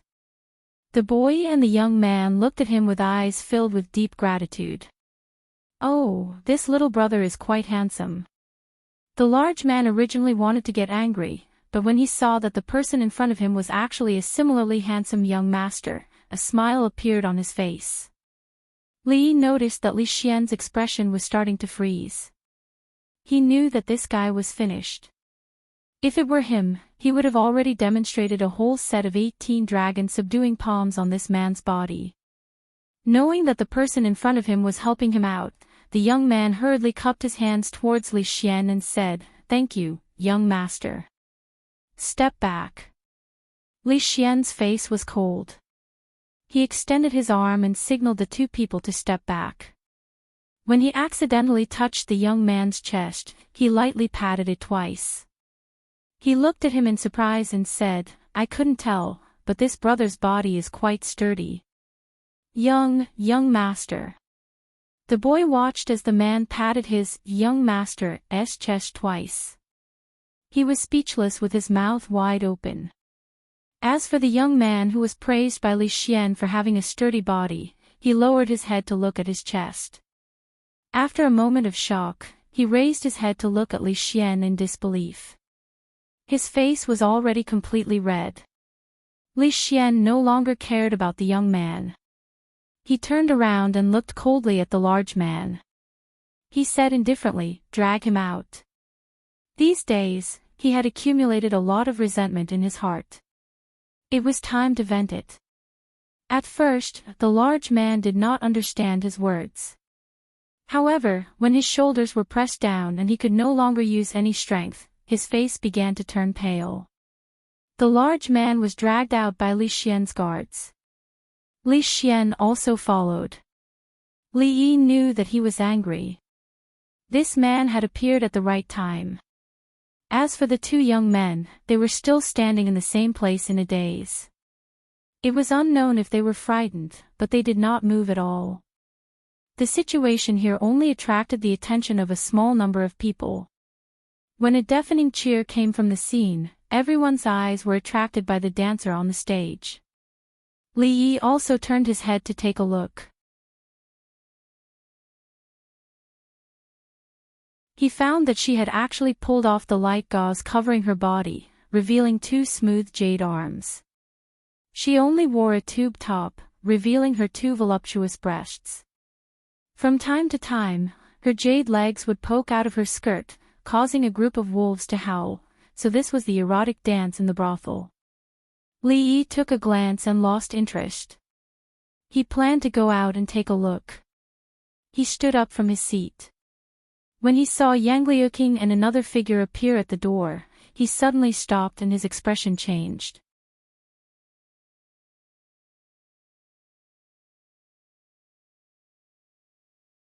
Chapter 285. Master, the jadeite courtyard they mentioned just now should be here. Yang Liuqing raised his head, looked at the horizontal board above, and asked tentatively, should we go in and look for it? Standing at the door, they saw a scantily dressed woman flirting on the stage, and the men below the stage were making a fool of themselves. Lu Rui frowned. How could a decent woman go to such a place? She turned her head, looked to the side, and walked straight over. Seeing that she didn't correct her master just now, Yang Liuqing was secretly happy and followed her closely. A scream came from the corner not far away. Several figures surrounded the corner, and the scream was extremely shrill and tragic. After a while, Li Xian walked out from inside with a satisfied face. He stretched his muscles and felt that his whole body was extremely comfortable, and his mood immediately became much better. He let out a long sigh of relief, and when he looked up, he saw 2 pairs of unkind eyes. He blinked his eyes and said naturally, what a coincidence, ladies. Li found that nothing good would happen when he met Li Xian, especially when he was dragged to the jadeite courtyard. Rui was at the door, and going out now was no different from courting death. If she caught him going to the brothel to watch erotic dances, he would have no place to hide his face in the future. He slipped away from the table with his waist bent. He couldn't go to the front door, so he quietly went around to the back. When he saw a small door, he quickly went in. Not long after, several young childs swaggered into the jadeite courtyard. A handsome, fair-faced young man shook his folding fan, glanced around the hall, and shook his head, no. Another young child immediately looked at the young man in the front. Li Xian also looked confused. He pointed to a table that had been occupied by someone and said, it's impossible. He was here just now. He looked back at the guards and asked, you guys, did you see him go out just now? No. The guards shook their heads. The young man weighed the folding fan in his hand and said indifferently, go in and look for it. The dance on the stage had obviously reached the most intense and exciting time, and the dancers' movements were more open and bold. Shameless. The handsome young man's face turned red with just one glance, and he secretly spat. When he turned around and saw that the young man's face was also a little red, his heart calmed down a lot, but he no longer dared to look at the stage. Damn it, don't tell me there's no back door in this jade courtyard. Who knew how many corridors, how many moon gates, and how many twists and turns he actually returned to the starting point? He planned to sneak over to see if Rui had left. Just as he took a step forward, he saw 2 handsome young masters walking out from the small door. When he took a closer look, he realized that they were not handsome young masters at all. They were Lu Rui and Yang Liuqing disguised as men. Others might not be able to recognize them easily if they changed their clothes and tied up their hair, but how could Li Yi not recognize them after getting along with them for so long? There was still a distance to the nearest moon gate. It was definitely too late to retreat, and it was a dead end to go forward. Li Yi wished he could use the earth-burrowing technique at this time. Squeak. The door next to him opened a gap, like a strong light in the darkness. After being startled for a moment, Li Yi stepped in without any hesitation. When the 2 handsome young masters looked over, there was no one in the courtyard. Ah, who are you? Get out quickly. A panicked voice sounded in his ear, and a girl in a green shirt screamed and wanted to push him out of the door. The tigress was right outside, and only a fool would go out at this time. Of course, the girl's strength was no match for Li Yi. She stood still and said, "Sorry, I didn't mean to offend you. I just want to hide here for a while, please." Li Yi stopped halfway through his sentence and couldn't continue. Because in the room, other than him and the girl, there was another person. Facing him was a moon gate, and inside the moon gate was a bed. There was a large bathtub beside the bed, and a girl stood next to the bathtub. She was naked, and there were still many water droplets on her. She must have just come out of the bath. Everything was in one glance, everything was in one glance. At this moment, Li Yi seemed to see the most perfect work of art created by the heavens. His mind was blank, and he couldn't hear the servant girl's screams anymore. The sounds of the outside world also gradually disappeared. Only the figure in front of him became clearer and clearer. "Have you seen enough?" A cold voice came over, and there was an irrepressible anger in the voice. He was pulled back to reality by this voice. Regardless of whether he had seen enough or not, the most important thing to do at this time was to immediately turn around. Li Yi faced the door, and there was a rustling sound behind him. The girl in a green shirt opposite him looked at him as if there was a flame burning in her eyes. Li Yi sighed in his heart. He had really offended her this time. "I think I saw him go in just now." A clear voice came from outside the door, and there was a knock on the door. Li Yi's expression changed again. Yang Liuqing knocked on the door, and a moment later, the door opened. A girl in a green shirt stuck her head out and asked, "Who are you people? Is Li Yi inside?" Li Xian was the first to ask. The girl nodded and said, "Li is discussing painting techniques with my Mississippi." "Are you friends of Li?" When Li Xian and the other two walked into the room, they saw Li Yi standing next to the table, and it seemed like he was painting. A young girl stood next to him and looked at him attentively. The two of them were dressed neatly and did not look messy at all. It did not seem like they were doing something dirty. Lu Rui's gaze swept around the room. The room was not big, and it was filled with a faint fragrance. It was not bedtime yet, so it was a bit strange to put down the curtain on the moon door. However, it was normal for outsiders to enter a woman's boudoir. "Look here, as long as you make a small adjustment to the proportion, the three-dimensional feeling will be greatly enhanced. When you usually paint, you have to pay attention to the changes in the proportion." Li Yi told Xing Zumo the technique of three-dimensional painting with a serious expression. He turned around and saw Li Xian. He asked curiously, "Why are you back again?" He then looked at the two people next to Li Xian. After a moment of shock, his face showed an extremely shocked expression. "Rui, you too." The brothel keeper rushed in from outside and was stunned to see so many people in the room. She quickly recovered and walked to Xing Zumo and said, "Zumo, get ready. It's time for you to go on stage." "Sorry, please excuse me." Xing Zumo smiled apologetically at them and said to the girl in green, "Xiao Chui, help me entertain these guests." "Yes, miss," the girl said obediently. Xing Zumo walked out of the room. The girl turned around and said, "Guests, why don't you wait here for a moment? Miss will be back in half an hour at most.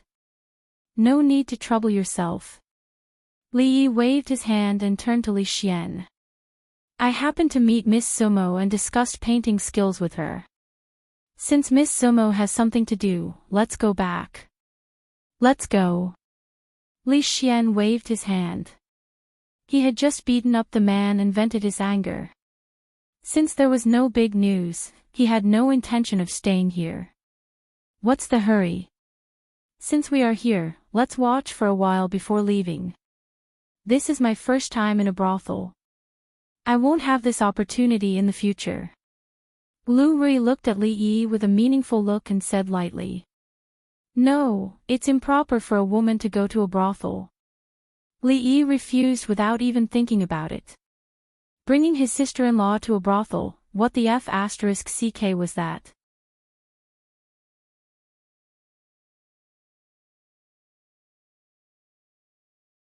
Chapter 286.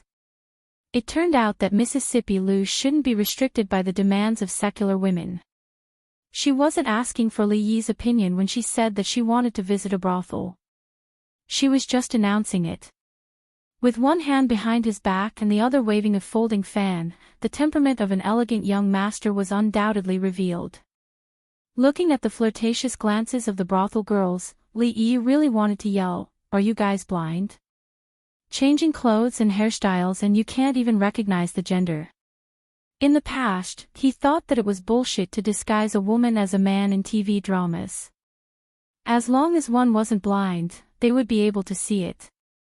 Now, it seemed that he had wronged the scriptwriter. "Young masters, are there any girls that catch your eye? I'll arrange them for you right away." The brothel keeper ran over enthusiastically and glanced at Lu Rui and Yang Liuqing with a strange look. She said to Li Xian with a face full of smiles. With her sharp eyes, how could she not see that there were actually two girls over there? However, this young Master Li used to be a regular customer here. He often came to Zui Mo's concert and was generous. He left a deep impression on her after listening to the song. "Just arrange a good seat. You don't have to worry about the rest." Li Yi waved his hand and said. The brothel keeper knew the rules of this Li in front of her. She ordered someone to clean up an excellent seat on the second floor and immediately brought them over. As for the original customers, she naturally found an excuse to send them away. Seeing Li Yi glaring at him with dissatisfaction, Li Xian made an innocent expression, meaning that this matter had nothing to do with him. Not knowing what kind of tricks Mississippi Lou was going to play, Li Yi couldn't just leave. He simply sat there openly. The brothel keeper was quite good at doing things. The position of this cubicle was very good. It had a wide field of view and could see the whole stage. There were many cubicles like this. The outside was blocked by a bead curtain, so the situation inside couldn't be seen clearly.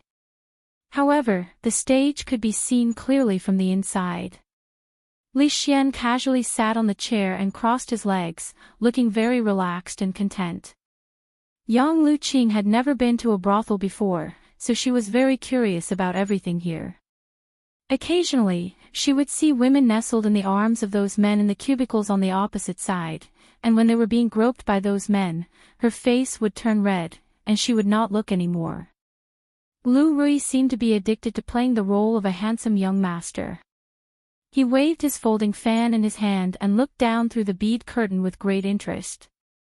Ever since the woman in the room came out, the crowd seemed to be boiling.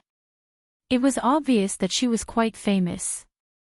Lu Rui looked back at Li Yi and saw that he was sitting on the chair, staring blankly. Li Yi was indeed. The scene just now was his eyes. Li that out, and couldn't be away. He glanced at the figure below, and the feeling in his heart was a little complicated. Although she had appraised a lot of erotic films in her previous life, it was the first time in both of her lives that she had seen such a scene with her own eyes. Even though she had put on her clothes now, the scene in the room just now still appeared in her mind. Listening to Miss Zui Mo play the zither is simply a great enjoyment in life. Although Miss Zui Mo is proficient in zither, chess, calligraphy, and painting, the most amazing thing is her painting skills. Many people want to have a painting, and Miss Zui Mo never shows her paintings to others easily. Although it is impossible for her to get the first place in the top 10 courtesans this time, there will definitely be a place for her. Although he couldn't see the specific situation in the surrounding cubicles, the sound could be heard. Li Yi took a deep breath, picked up the tea on the table, and took a sip, forcing the scene just now out of his mind. The woman could forget this matter very quickly, as if nothing had happened, and he was not petty. Li Yi didn't know that in the gauze tent, Tsing Zumo's expression was calm, but the slight rise and fall of her chest and crimson neck showed that her heart was not as calm as Li Yi thought. It was nothing more than being born in such an environment. She had long been used to hiding her emotions. On the surface, nothing could be seen, but the waves in her heart could not be suppressed. Although she was in a brothel, she had been raised as a chaste person since she was a child, and all the people who taught her were women. She had never been seen by a man. He thought that she would be extremely angry, but the strange thing was that at that time, apart from embarrassment and annoyance, there was no anger. She even helped him put on that show. Now that he thought about it, he seemed to be a little too calm at that time. She was already very proficient in zither skills. Although it was not superb, it could be said that she had reached a high level. However, when her heart was in a mess, the sound of the zither was naturally messed up. In a short period of time, she had played wrong several times. Although she had covered it up very well, for those who were proficient in music theory, it was impossible to hide it. Strange, what's wrong with Miss Sumo today? She has played wrong several times. Yes, is the person playing the guqin really Lady Zuemo? What? Wrong? Don't talk nonsense if you don't understand. I think Miss Zumo plays very well. There was a commotion in the hall. Tsing Zumo took a deep breath, calmed down, and wanted to play in peace. However, the more she wanted to calm down, the more irritated she felt. Even those who didn't know anything about music could hear some clues. Is this really Miss Sumo? Could it be that the rumors about her zither skills are all false? Indeed, the level that she is shown today is really inconsistent with the rumors. If this matter were to spread out, it would be hard to say if she would be able to obtain the title of top courtesan. The others are all trying their best to build up their reputation. Among them, Lu Yi and Lu Xiaoqiao are the most popular. Lu Yi was raised up by the Su family. If they throw out enough money, they might be able to become the champion. Lu Xiaoqiao had always been very close to those scholars. Once Yang Yanzhou's poem was sent out, it attracted many scholars to follow suit. So many scholars were willing to support her. I heard that even the #1 scholar of Qing and Prefecture, Li Yi, who replaced Yang Yanzhou a few days ago, was also interested in Lu Xiaoqiao. He planned to give her a poem during the competition for the top courtesan. Lu Yi probably couldn't compete with her. Miss Sumo doesn't compete at all and has rejected so many scholars. This has already made them very dissatisfied. They will definitely not support her like last year. If she is kicked out of the top 10 courtesans this year, it will be fun. Without the reputation of the top courtesan, it is only a matter of time before she falls into the mundane world.